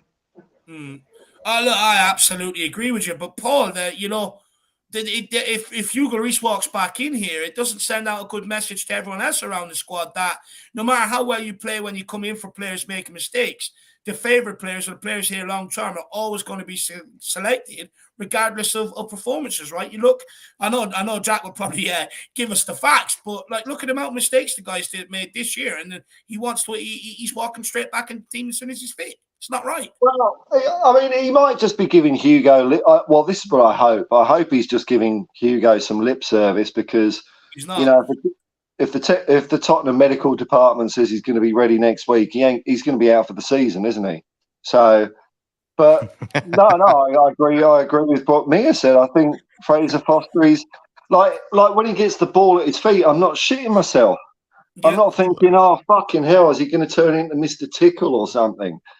And he's done some good saves. Like at the beginning, people were criticising him for being a bit slow and calling him an oak tree, all that. But 2 games later, he's making great reflex saves. You know, there was one, I can't remember what game it was, but it was like a double save. They eventually scored, but not for the want of him trying. So I think it's not a question of, I think that, Hugo deserves. I just think Fraser Forster's got better form. He's a better keeper at the moment. Yeah. Look, I completely agree. Completely agree. By the way, just before it slips my mind as well, it is Sean's birthday today, so I don't know whether he's watching or not. What? But if he is, everybody absolutely wish him a massive happy birthday in the chat. Come on, If you Sean. see him on any streams around the community over today or tomorrow, make sure you get behind him and wish the guy a massive happy birthday. And the missus after coming in with a lovely coffee. Don't get too jealous. That's how we do it over here in Ireland Express Delivery. That's the way. Big high five. Absolutely love it. But Jacko, where are we at with Hugo Lloris, my man? Happy birthday, Shawnee. Big up, Shawnee. Just one more thing, like I see where you're coming from. It sort of smacks a bit of favouritism, doesn't it? It's like jobs for the boys. It's like if you've been here 10 years, you're going to get a place, and fuck you if you're better. Sorry, anyway, that was it. No, I think you're spot on. For me, Dave, I think Conte is going to be making a mistake, and he's basically painting a target on his own back, or just he's putting himself in a weaker position. He's putting himself in a worse position. I think he's going to find it harder to pick up 3 points week in, week out with Hugo Lloris in goals. Simple as, for a few different reasons. I think Hugo, for one, is just not making the same world-class saves that we all kind of thought he used to make, or at least his reputation used to be, right? That he has that sort of world-class shot-stopping ability. I don't really think he has that anymore. I don't even know if he really had it as much last season. I think it was probably here and there last season, but this season, absolutely, it's not there anymore, Dave. Think of all the near post goals that he's let in. That's been a huge issue for him. It's like, just letting in goals that from angles that you just don't expect any goalkeeper to let in. He's also been making really rash decisions, as well. Like, how many times have we seen him just outside of his own penalty area for no reason at all, and he doesn't know what to do with it once he has the ball there, when he's trying to clear it or anything. We've seen him, at times, Dave, he'll go for a punch and he just completely misses the punch and abandons his own goal. He'll be leaving a goal completely empty. It's just, he's not making the same world-class shot-stopping ability or decisions that he used to make. And then also as well, Dave, I mean, let's be honest, he is genuinely, I think, probably one of the worst keepers with the ball at his feet in the Premier League in general. I think he might be actually single-handedly the worst, because how many times have we seen actually the team really be under no pressure at all? Hugo decides to take 3-4 touches, and then the player's already on him all of a sudden. Fraser Forster, I feel like, is doing the one thing I probably have never seen Hugo Lloris ever do, which is make a first-time pass.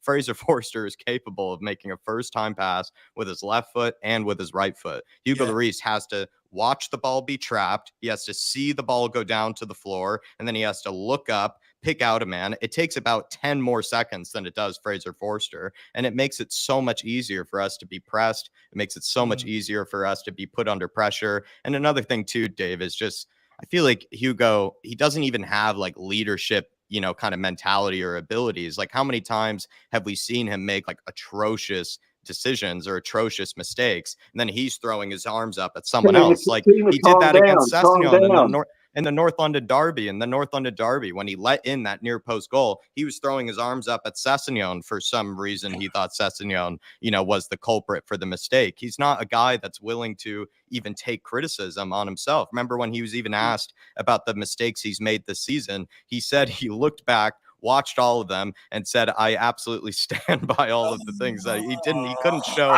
any ounce. He couldn't show any ounce of accountability. He couldn't show any ounce of humility. Whereas a guy like Sonny, in comparison, when Sonny was asked about his troubles, asked about maybe what he's going through, Sonny actually showed a lot more accountability. He showed a lot more sort of, humility, said it basically is my fault. And it's, I don't know, Dave, there's so many things about Hugo where he's shit in possession. He's not a leader, and he doesn't even make world-class saves anymore. Yeah. Even Emerson, so he's not cutting it, so he gets himself some personal training, some coaching in his own time, investing in himself. I've had it with Hugo, man. The thing that really pissed me off was he played so much better in the World Cup for France than he does for us, I think he was still shit for France, honestly. I would agree with that as well.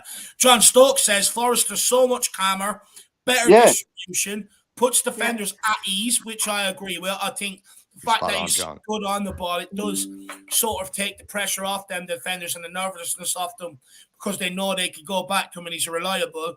I agree with absolutely everything here. Absolutely. Some of the passes, some of the passes that Forster's done, kicking it straight up down the throat of Oliver Skip and things like that, which Hugo would never do. Hugo would just to the player closest to him, which is Eric Dyer. Too. He'll make an atrocious mistake, put everyone else under pressure, and then he's telling everybody else. That's what he did. Yeah. Do you remember that one where I think it was where he palmed the ball in his own net? But instead of just doing that, he just went like that, scooped it in. He's going, calm down, everyone. We've got this. We've got this. Come on, you Spurs. Je suis le Spurs. The one that rattled me this year was against Sporting, where I think it was like 89 minutes. They're allowed to run through all the team, get a shot off. Hugo Lloris makes a save. And he gets up and he starts high-fiving everyone. Look at me, I've made a save. It's kind of like, no, you're captain. Get up and ask questions why he's able to run through 8 of the players. Absolutely ridiculous. But sorry, mate, I think you wanted to come in there. Yeah, no, so I was going to say was, that's what I said, isn't it, about his distribution. When Forster kicks it out, he actually does it with purpose. If he kicks it long, he actually has a purpose to it, where Lloris is just like he's carrying on drinking. I don't know what he drinks before he goes on that pitch, but honestly, he can't see straight. He got a ban for it, didn't he? Yeah, well, he can't see straight because obviously he's not kicking to the correct person, which is a person in the shirt of your team, because he never does it. It's ridiculous. Do you know what my biggest problem is with Hugo, right? Is look, he's in decline, but he's your captain. Whenever the camera passes to Hugo Lloris, whether it's in the tunnel, walking out on the football pitch, he looks a nervous wreck. He looks like he has been dropped on the beaches of Normandy back in World War II every single time. And it's not good enough. It's just not good enough. That's your captain. No. If I was in that team and I look around and I see my captain, pale white, sheepish looking, I'd be like, holy shit, it's not only that, though, Dave. I think the biggest issue is that he's your captain after also when he's making mistakes and he's throwing his arms up at other players and blaming them and whatnot. It breeds this, culture of, when we see Eric Dyer throw his hands up after making a mistake, it breeds this culture of no one's accountable for themselves. No one's accountable for their own mistakes. It's always someone else's fault. It's always the manager's fault. It's always anybody else's but themselves. And I think the sad thing is, Dave, is to see it manifest from your captain of the own football club. It only tells you that it could be seeping through the rest of the dressing room.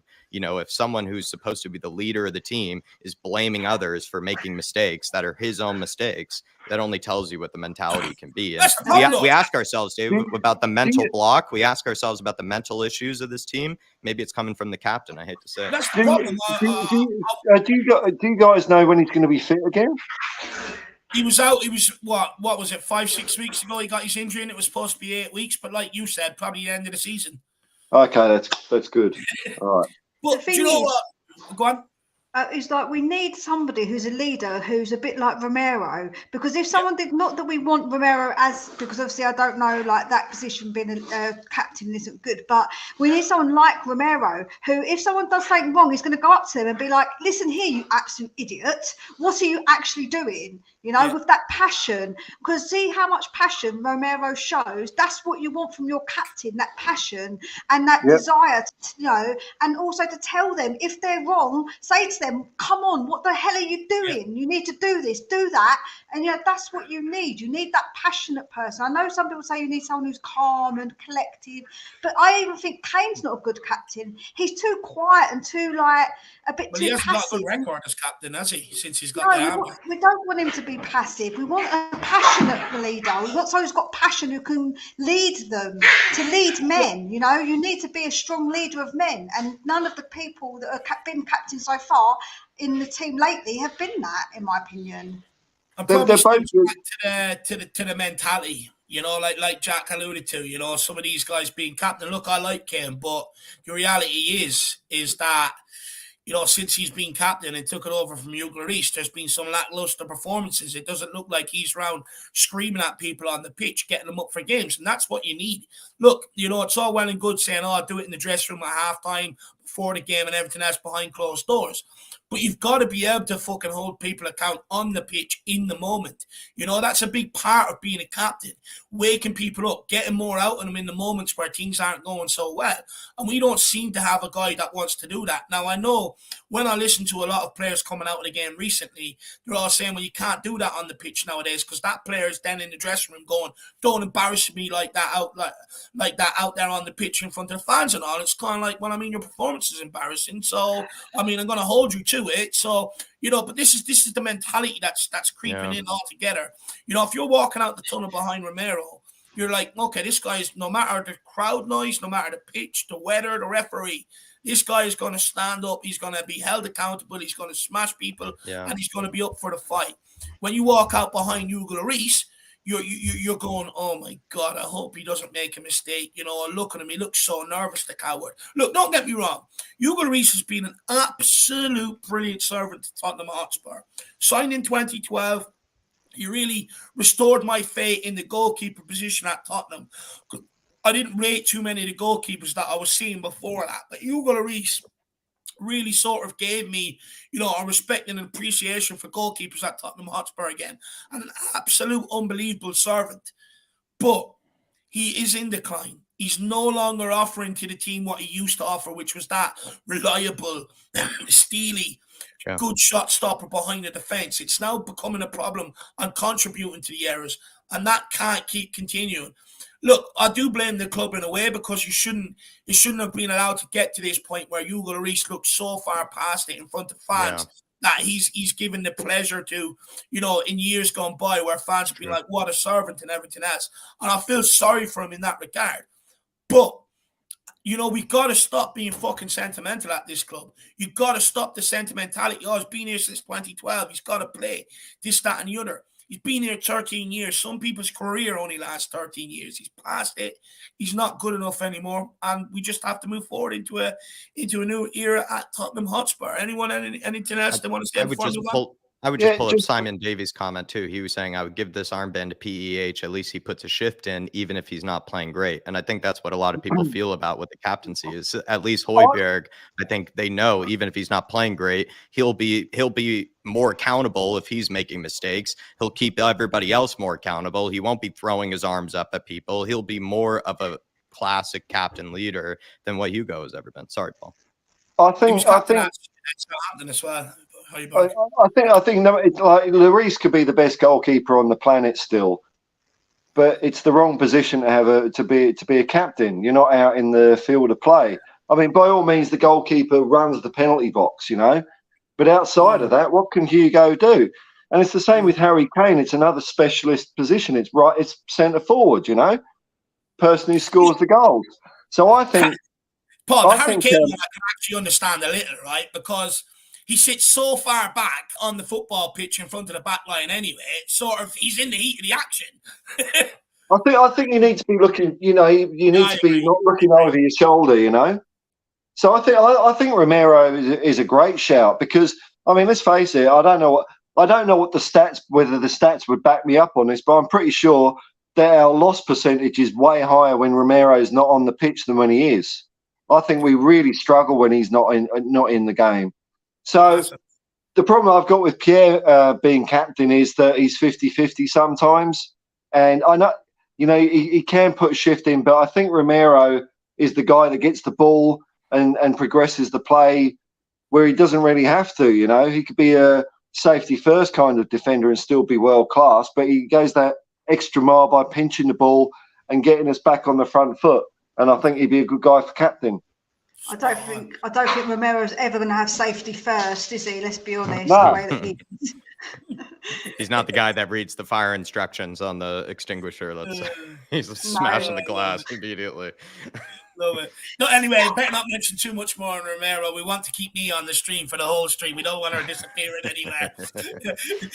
Love it. Love it. But everybody, if you could keep smashing that like button, keep smashing that subscribe button. The big push to 10K is on. And the only way of doing that is by fighting against the algorithm. That's why the likes are so important. Not even at 100 yet, everybody. Over 230 in the house. Please, everybody. Get it over 100, please, everybody. David is doing a great job keeping us rolling here because we're going on many rants and raves. But David is keeping us all guided on the ship to Southampton, everybody. Let's go, everybody. Get us over 100. No, look, not ambitious enough. Let's get to 150. Let's be better than Tottenham. Let's show the ambition that we want Tottenham to show. Let's get it up to 150. Like I said, in a constant battle with the algorithm, one of these days I'm going to get it and fucking strangle it. But you guys can help me not do that by smashing that like button. And feel free to keep getting your super chats in with your thoughts and your opinions. It is a great way to help support everything we do here. Dark Sun G says Newcastle, Man United, Liverpool.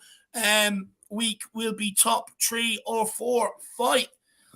Yeah, I think you're right. I think it is Newcastle. I think Man United and then Liverpool. I think are sort of back to back. So it makes it even more important to beat the likes of Everton, Brighton, Southampton, and Bournemouth. They're games you got to win. You just have to win them. Look, Newcastle. The only reason why I'm a bit dubious about it is because our away record is shit. I remember Pochettino's team going up there and being slapped 5-1. Although it be at the end of the season, it's still, we've notoriously found it hard up at Newcastle. Look at Arsenal in the run-in last season. They ended up losing. They ended up dropping points away to Newcastle, which we were the beneficiaries of. So I'm a bit nervous about that. Man United, for me, I don't think we'll win that whatsoever. To be honest, I think Man United probably want it more and we'll cower. Liverpool, look, we've got to take a point. We took a point up at Anfield last season, at the back end of last season. Hopefully we can do the same. But look, our defence is worse than what it was last season. So doesn't fill me with much confidence. That's why, beating Wolves was important. Beating Leicester was important. But that's why, especially now, winning our next few games against relegation candidates with no excuses is absolutely important. Dark Sun G, big yourself up, my man. And he says Forster hasn't made any mistakes leading to a goal, Jack. No, I believe Hugo Lloris. So that could have got down quicker on some of them, which I think is harsh personally.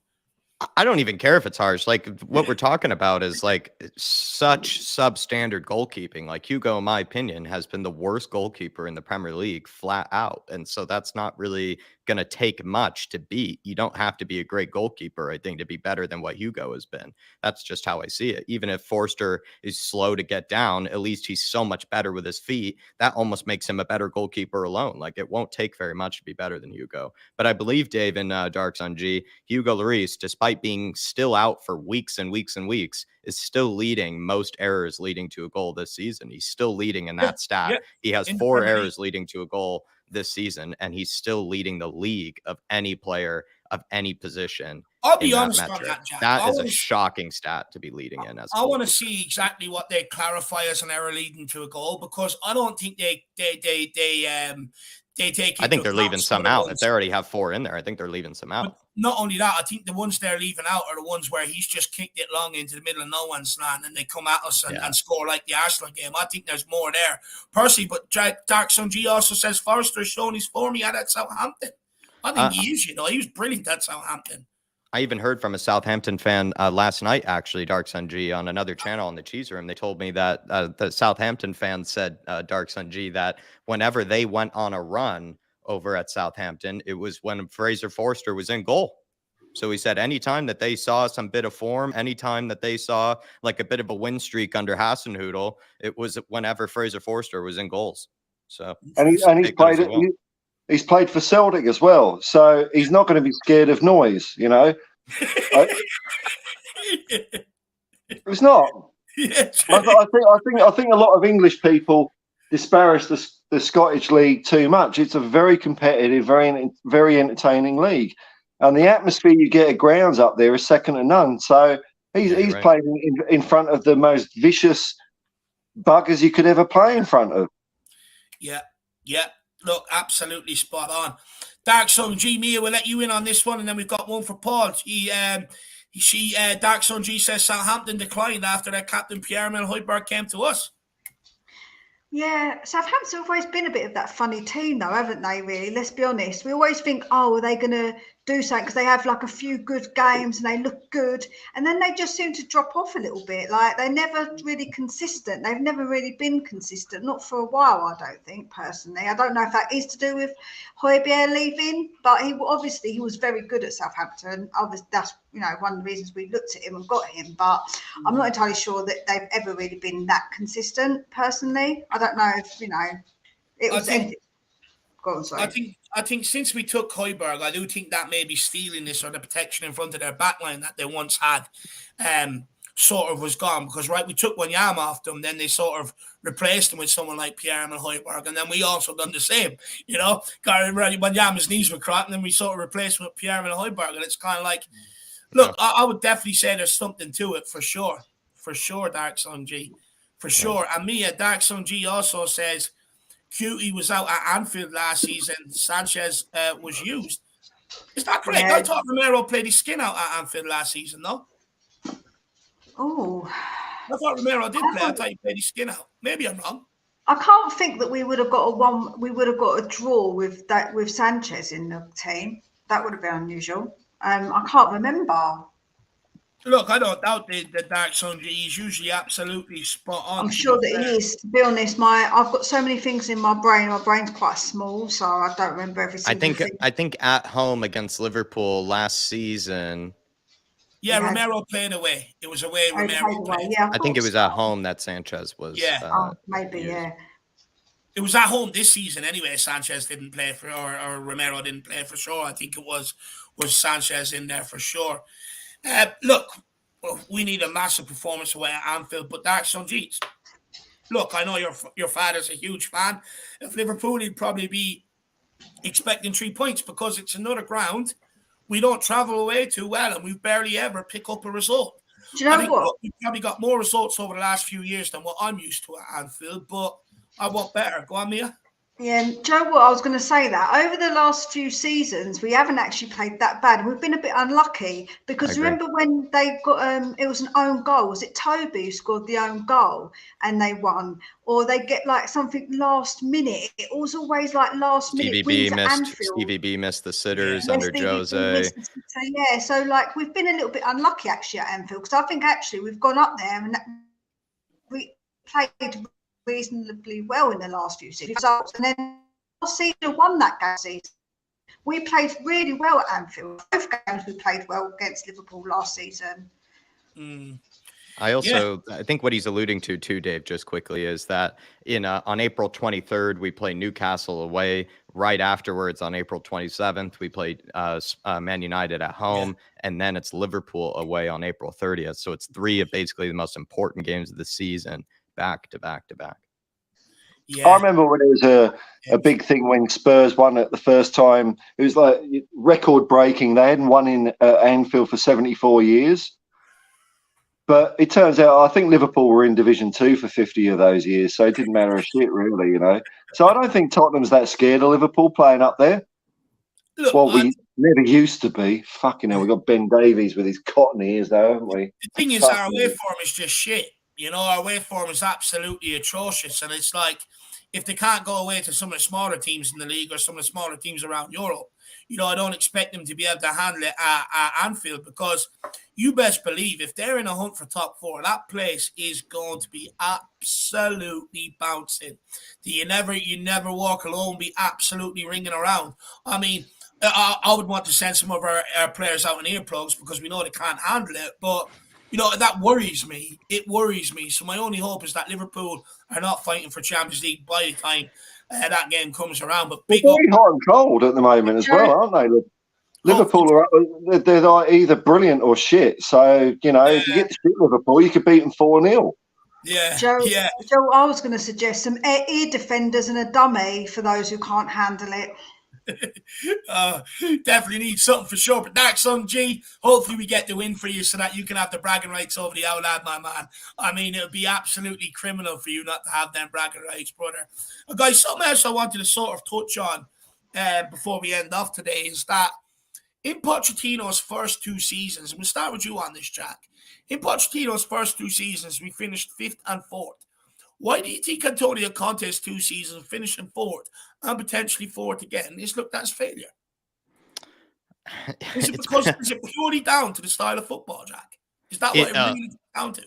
I think the style of football does play a huge factor in it. I think if Spurs were maybe a more attractive team to watch, we would be more accepting of maybe some of the losses as well as some of the ways that we've been knocked out of competitions. I mean, don't get me wrong, though. I mean, Conte has not made it easy on himself by getting knocked out of the FA Cup. I think that will forever be a stain on his reputation, and the way that he went out against Middlesbrough, and the way that he went out against NS Mura, and then in the way he went out against the likes of Sheffield United. I think that is sort of inexcusable, but still, it is sort of something that we're coming to terms with, maybe as a fan base, that actually where it comes down to as a manager, where you are judged by, where everything comes down to, is how well you're doing in the league and how close you are to getting him into that sweet, sweet payday of top 4. And it feels like Antonio Conte is doing an okay job, according probably to the ownership, at actually keeping them in top 4. And it's probably the case that the Spurs fan base, rightfully so, Dave, rightfully so, have become a bit disillusioned with top 4. It's not as magical as what it used to be,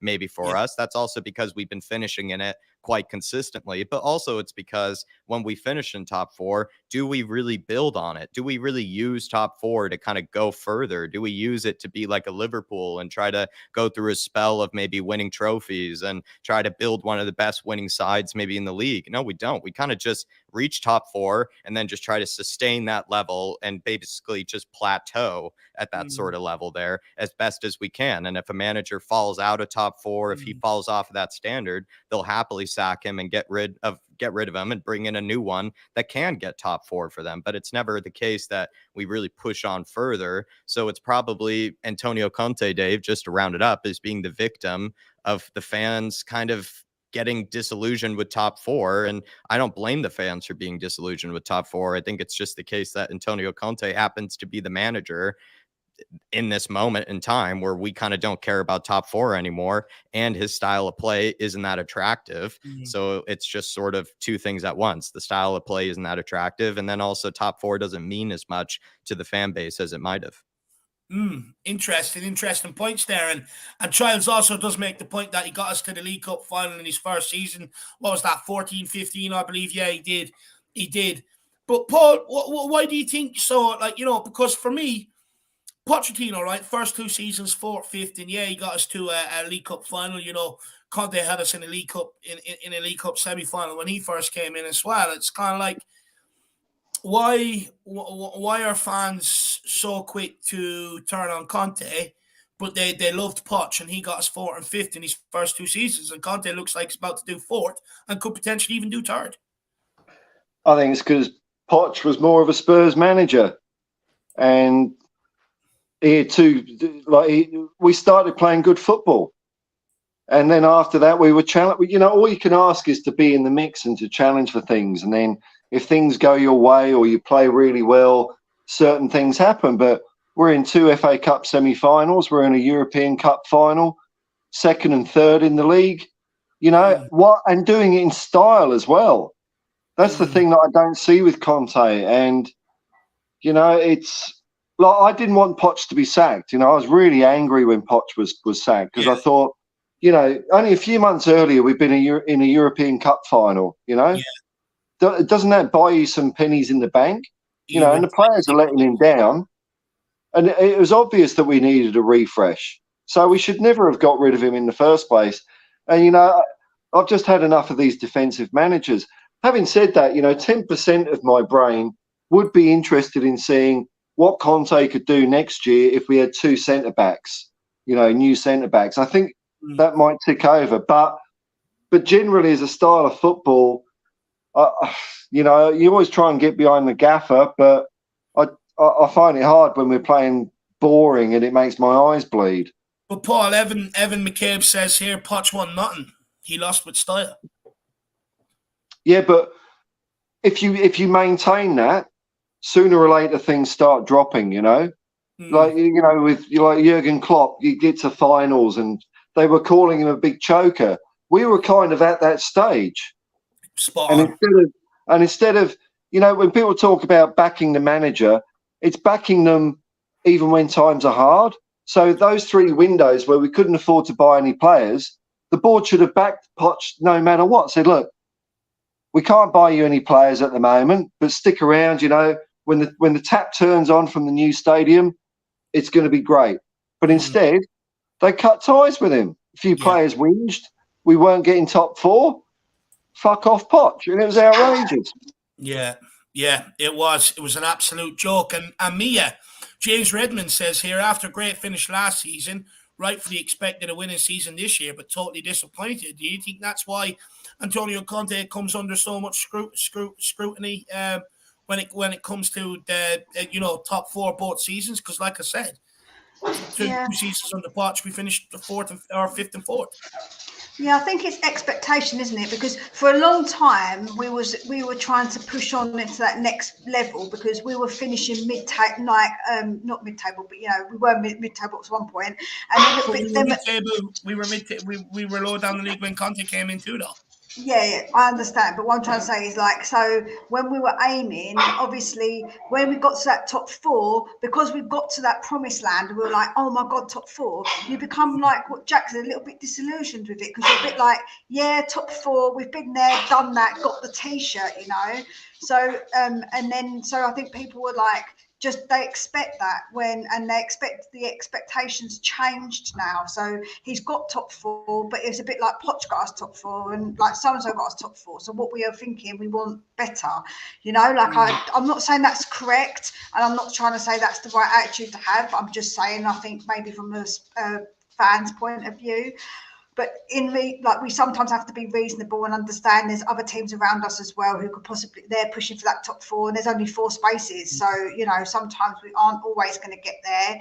But I do think it's the style of play. I think that Paul and Jack's spot on. I think it's that style of play that makes a difference because even if we lose with style, sorry, Minnie's going mental because my son's making food.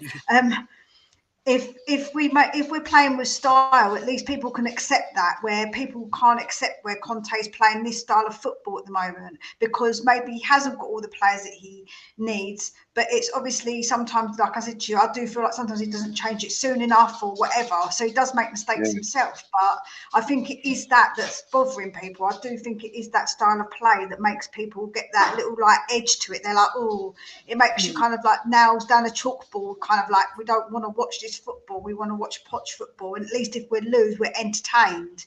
I think that's where people kind of might see it.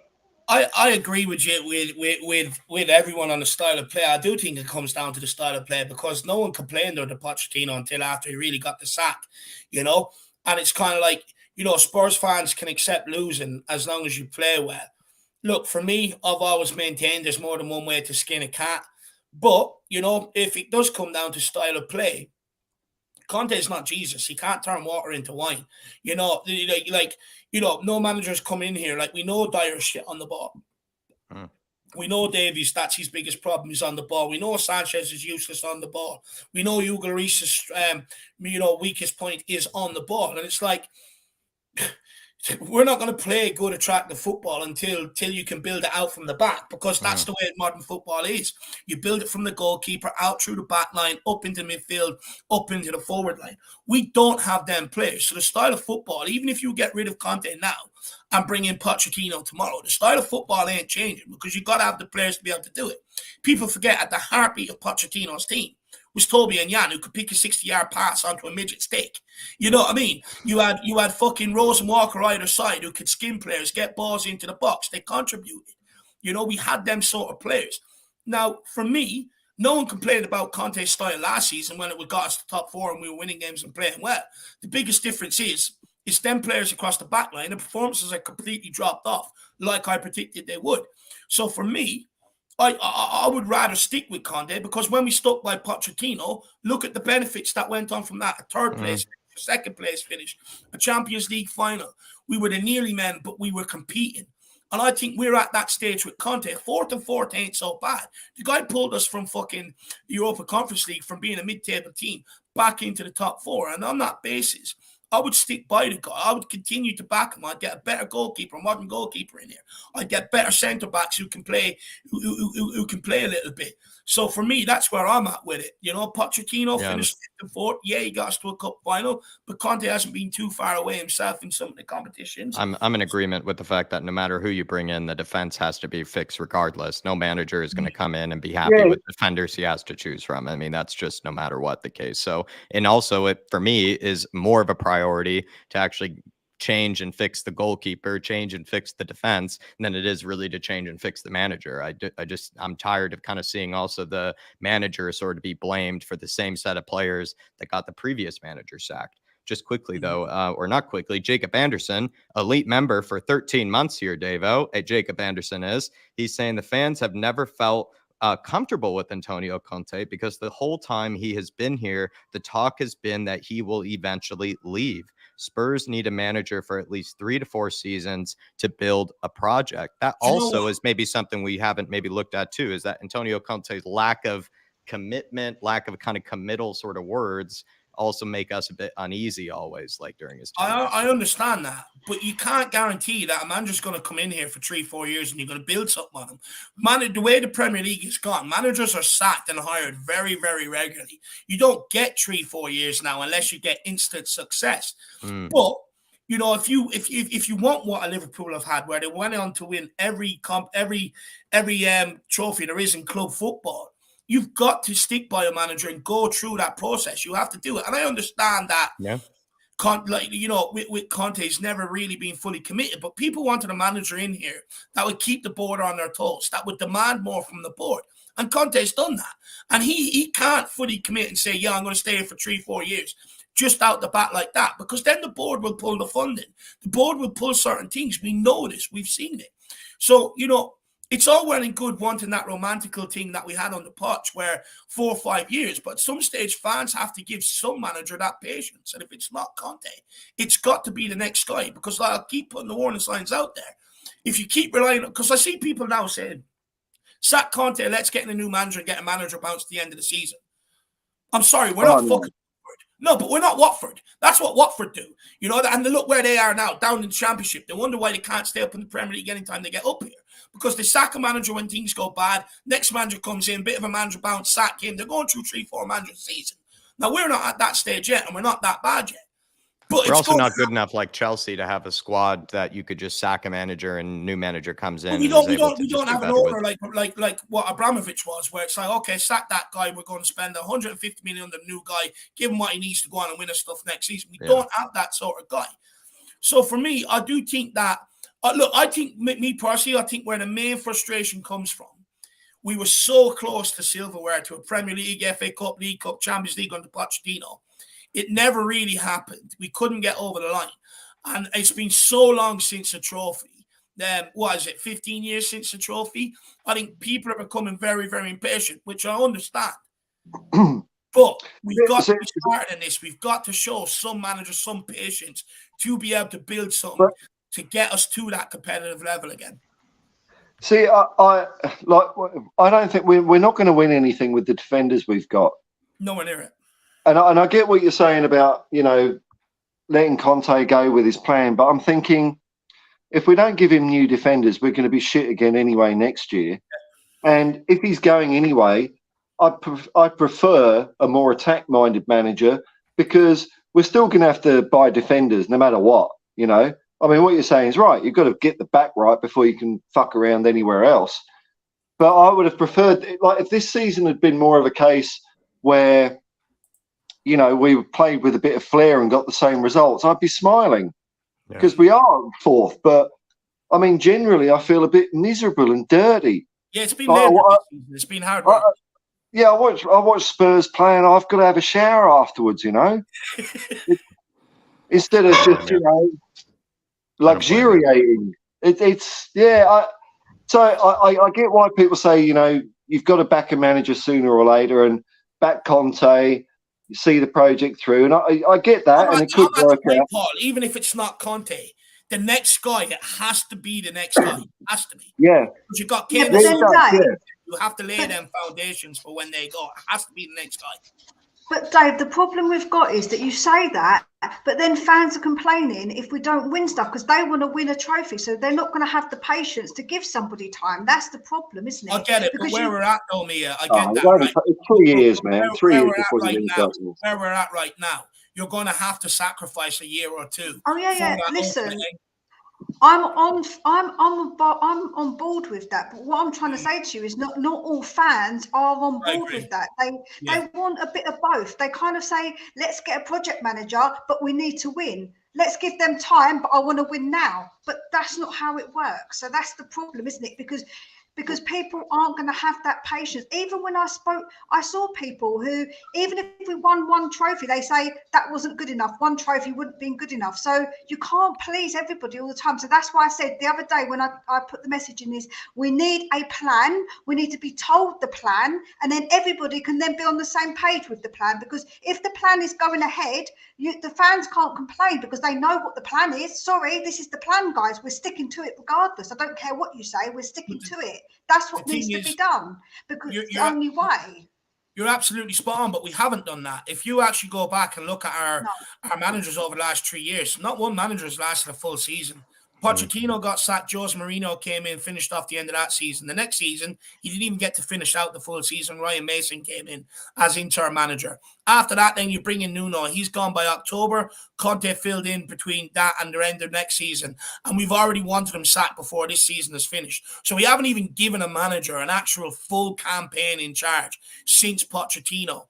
And that comes down to a massive part of the problem as well. You've got to give a manager a full campaign, if not a little bit more. Yeah. You can't sack a manager, bring in another guy, expect him to finish out the rest of the campaign, and then go into next season and sack him before the end of next season. Because I can tell you one thing, we ain't competing and we ain't winning silverware doing this. And elite managers don't grow on trees and aren't available on trees either, just to chop and change and throw in another elite manager. It's not going to be another one that you can just pick immediately.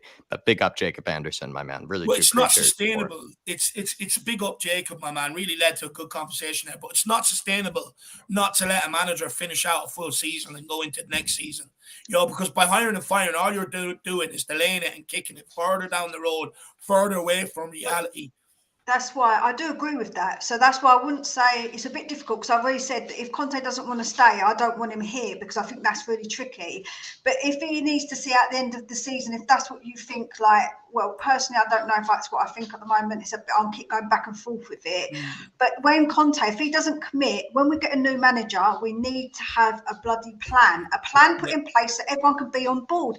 And if that means we have to have patience, guys, then we're going to have patience with it. And that's where I think that we fall as a fan base, because everybody wants such different things and not everybody's going to be happy all of the time. And that's where it kind of falls apart, because fans get disillusioned and upset that they have to wait and be patient. But I believe in giving patience. We do need to give a manager patience. Absolutely. 100%.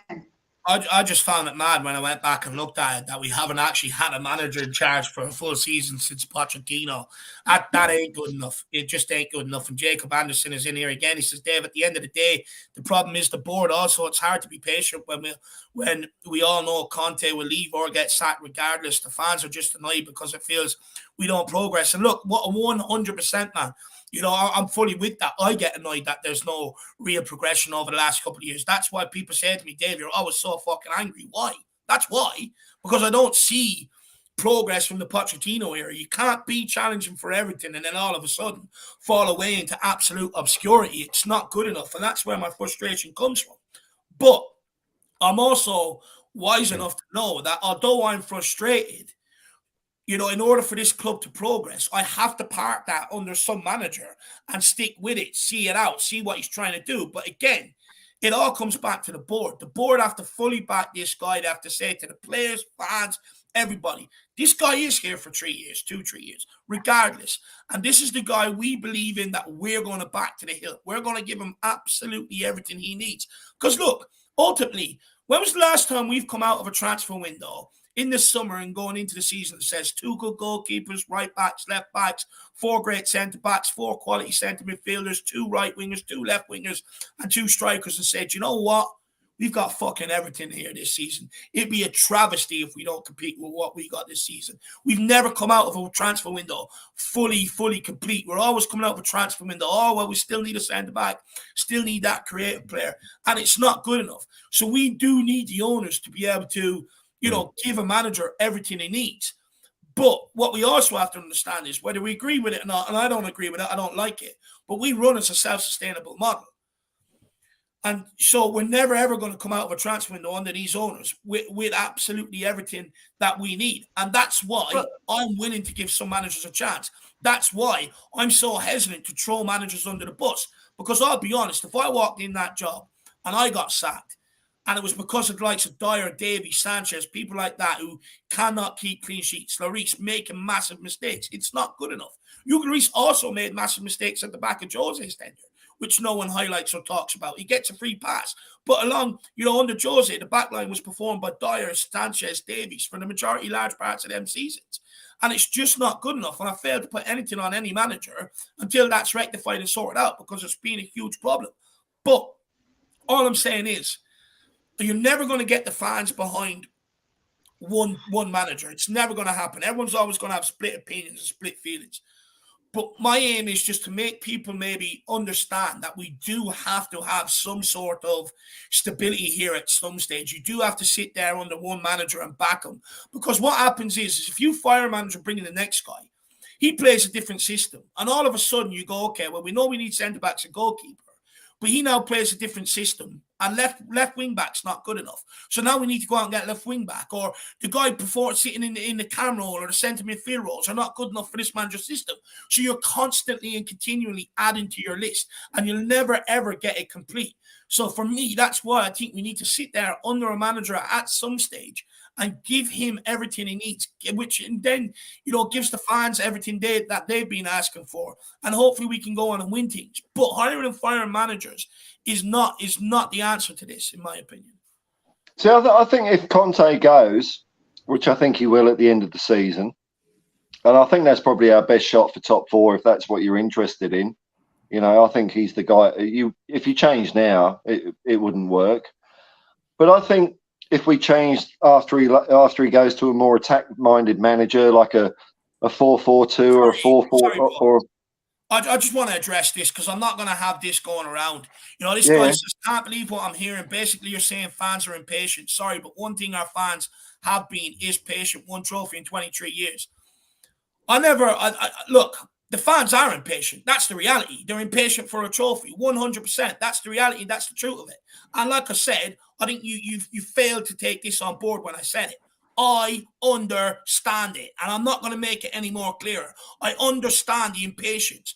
But what I'm saying is, the reality is, until we show a manager and more than one season and allow a manager to actually complete 1 full campaign, 2 full campaigns back to back, we ain't going to win a trophy. So if you're coming at me from a perspective of trophies, you need to show some patience to a manager to be able to go and get them trophies. Because I tell you now, hiring and firing managers the way we do is what relegations clubs do. It's what Everton do. It's what Watford have done, and now they're in the Championship. I'm just saying, if you want to win trophies, look at what Man City done with Pep Guardiola. It didn't work out first season, but they continue to invest in him. Backed him. He's there 4 or 5 years. Look at the rewards. Jurgen Klopp at Liverpool.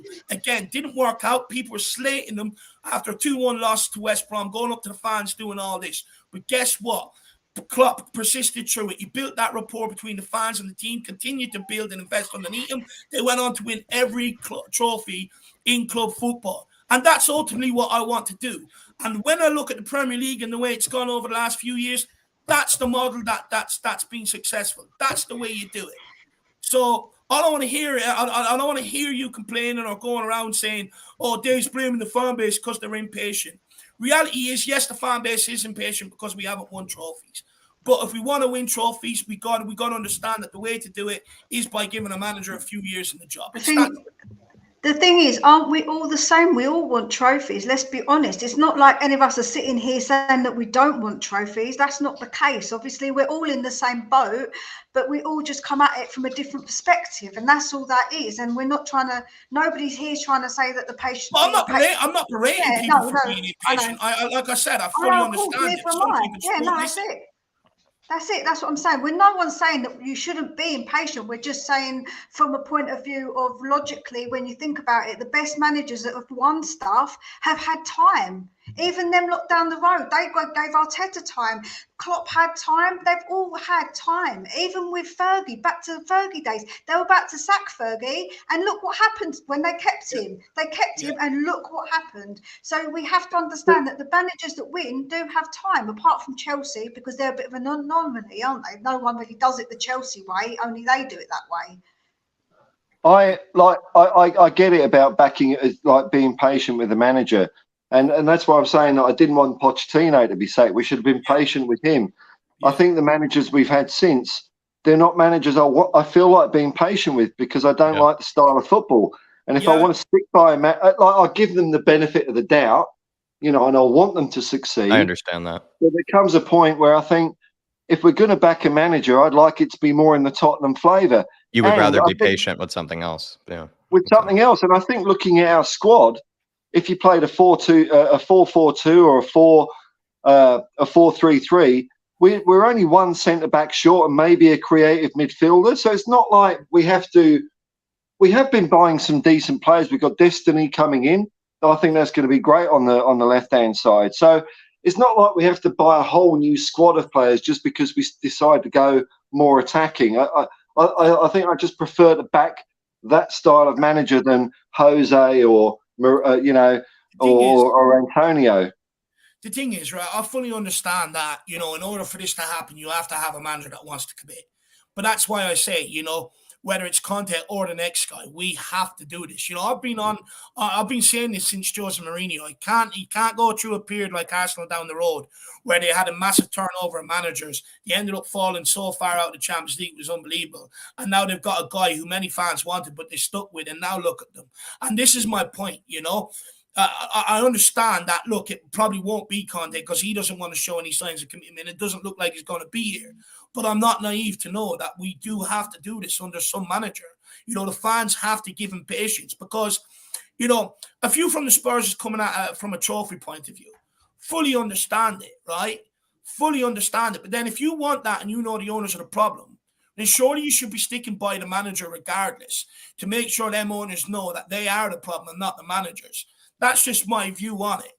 But you know who we should get in and who we should back to the hilt? Who?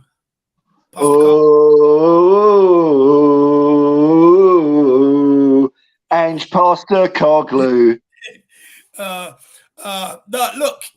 Look, it's got to happen with the next guy. It's just got to. You got Kane and Son in their 30s. Their career is going to be coming to an end. Their prime years are gone soon. And we've got to have a stable platform in place for when they do leave on, so it's not a huge detriment to us or a huge loss. So, look, that's where I'm at with it. I do think, I can understand why people want Conte out. It's the style of football, but the next manager, we've just got to back. Now, I did have a lot of other talking points today that we didn't get through, and actually I'm surprised because it's the least amount of questions I've prepared for a pre-match build, and I was actually worried. I didn't think we had enough, but you guys... like before the Nottingham Forest game, I just woke up from a snooze and I get this bloody WhatsApp message from Harris here. Oh, just a few things that we want to talk through tonight. And it was like 500 fucking things, man. I'm thinking, Jesus Christ, I'm not doing research, man. Oh, you were back at uni or back at school, bro. Fucking hell. He's thorough. Yeah, I didn't even get that today, Paul. I just got chucked in. I got a message. Do you want to come on? I was like, oh, okay, then come on. Oh, fuck, man. Do you know what? Because I have too many talking points prepared, so it's not even worth sending them out anymore. But, it just goes to show how well-versed you guys are in Tottenham that you can just sort of switch in and out of any point. Absolutely love it. Adrian Gita says, if we keep cycling through managers, soon no manager will join.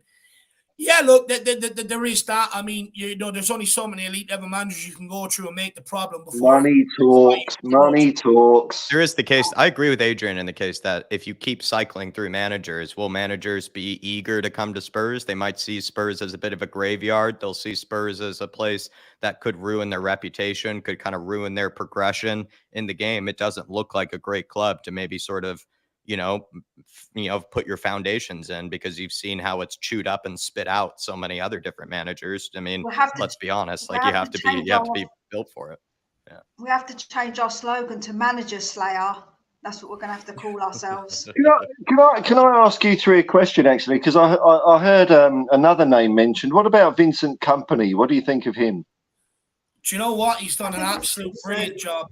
He's done a brilliant job at Burnley. He's completely turned them around from what they're known for, which is sort of defensive football. On the front foot, really good attacking team. And look, he's took and I noticed in Obafemi's case that He's been at other clubs, hasn't really worked out for him. But, you know, he's gone to Burnley and he's hit the ground running, he's scoring goals. And it is to do with the style of football, in my opinion, that company is playing in the Championship. It suits someone like Obafemi. My biggest question is, you know, Premier League's a different step up altogether. You know, you can come in with great grandiose ideas, your philosophy and your style, but it can be found out very, very quickly. But what I will say about Vincent Kompany is he's actually a really, really intelligent guy outside of football. Yeah. He's got the brains, and I have no doubt he's the sort of guy that could mix it up if needed and still have a really good style. But for me, I think too soon. I'd rather go with someone with a bit more experience, in my opinion. That's where I'm at with Kompany. The only asterisk I've got on Kompany is that he's going to want to end up managing Man City someday, isn't he? I mean, he's got to. He's probably Pep's replacement. If he goes. Yeah. Yeah, no, I agree with Dave. I think it's too soon for him. I think he needs some in-between jobs before, and also maybe like a lower league team in the Prem, and then work up the league a little bit. I think it's too soon. Yeah.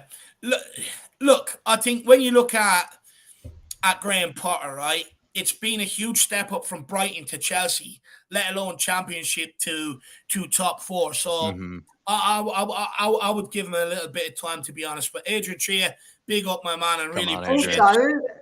Also, look at Lampard when he went to Chelsea.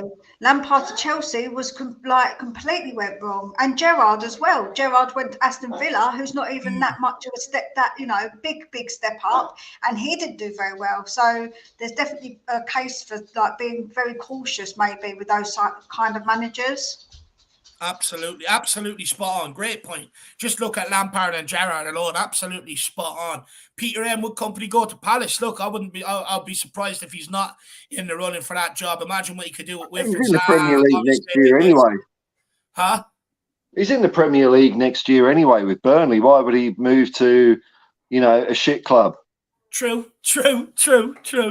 Look, we'll wait and see what his fate is. But guys, we are going to end it there. I want to go around and get people's score predictions, and then we will be back for the watch along at 2:30. Hopefully, all 280 of you can join us back here for the game today, and hopefully we can get the win. I want to go around and get everyone's score predictions and find out where people can find them before we do end off. Just quickly, it was one thing I sort of wanted to get to today on Richarlison. Richarlison has scored more goals against Southampton in the Premier League than any other team. He scored 5 in his last 7. So for me, hopefully today, that's a good omen. Continue to play him ahead of Kulu, and hopefully you'll get that goal. Look, my score prediction, do you know what? I'm going to go 3-0 Tottenham today. Look, I'm under no illusions. It's going to be a hard game. I think the first 45 minutes, it'll be hard. I think once we break them down, though, they will have to come out and look to go for goals. And I think that's then where we'll probably catch them with 2 more. I'm going to go with Richarlison with 1. I'm going to go Kane with 1. And I'm going to go Son with 1. Share them all across the front 3. Why not? Kane can't be too greedy. He can't have them all to his own. So I'm going to go 3-0 Tottenham. Jacko, what's your score prediction, my man?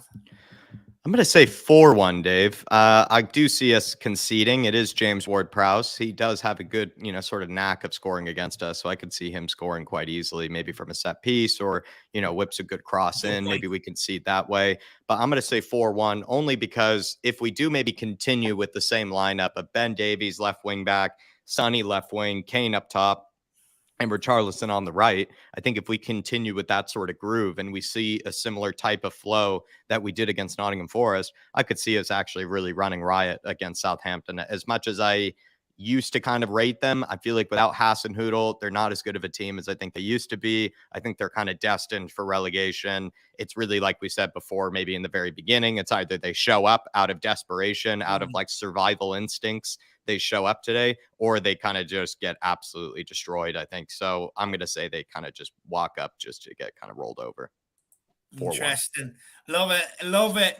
Everyone keep getting your score predictions in the chat. Paul, what's your score prediction, my man? Well, I think Southampton's a bit of a nothing team. It's a bit of a nothing place.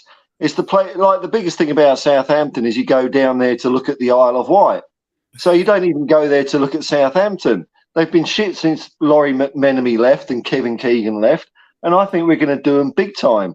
I don't believe this St Mary's hoodoo. I think it's going to be 6-0. I think it's going to be a Harry Kane hat-trick, and I think it's going to be a Richarlison 1, Porro 1, and Son 1. 6-0. Fuck 'em. Love it. Love it. Paul's absolutely on Come it on, today. you Spurs! I love it. I absolutely love that. Mia, where are you at, my dear? What's your score prediction? And also give your channel a plug there, my dear. I was actually going to say 3-1, so it's in between yours and Jack's. I've already said 3-1. Same as Faz here. Same as Faz Radfar. Yeah, I said it the other day, and I actually said the same as you this morning on my live, and I said 1 for each of them, 1 for Kane, 1 for Sonny, and 1 for Richie. So you stole my ideas. That's what I was. That's what I was thinking this morning. That's what I said this morning. I think it will be anyway. Well, hopefully. No, I love it. Absolute love it. Well, Mia as well, what's on your channel? Why do people need to get over there and check you out? Because I'm building myself a nice community. Everybody's welcome with their opinions, as long as you keep it nice and respectful. I actually have done a couple of videos on a bit more like history type ones. I've just put one out saying about some of our past transfers, so I'll put that out. I've done, a couple of other videos that are coming up as well. I do my lives every Monday, Wednesday, and Saturday mornings for UK. It's 8:45 a.m. So yeah, I'm trying to build a nice community of people where you can all come, have a chat about Tottenham. We all have a good laugh as well. We've got some good characters on there as well who come and join me. So yeah, it's a really nice little place to come and again talk about Tottenham, because obviously we all just love talking about Tottenham all of the time. So yeah, come and see me at Spurs Between the Lines, and I'm only one off the 250 now. So come on, let's make that happen. There's surely one person that wants to get over there and smash the subscribe button, if not 10 to 20 people. Be absolutely awesome. Do get behind Mia and show her some of the love she deserves. And then Big Mike, to round it all off, says, back to reality, it's going to be a tight game. So enough of our back to reality. Big up, Mike. But look, guys, we are going to end it there. Like I said, hopefully we see all 280 you back here at 2:30 for the watch along. I really appreciate all you guys on the panel for getting up nice and early to join me this morning. I appreciate, and Paul staying awake, actually. It's late over there. I appreciate everybody in the chat who also rose up early or stayed up late to join this show. Hopefully you've really enjoyed the conversation that we've had today. And a massive thank you to everybody who continues to support this channel through super chats and memberships, because it would not be possible without you guys. So massive thank you. A massive come on, you Spurs. See you back here at 2:30, and hopefully we get the win today. Let's have it. Come on, you Spurs. Glory, glory, Tottenham Hotspur. Glory, glory, Tottenham Hotspur. Glory, glory, Tottenham Hotspur. And the Spurs go marching on.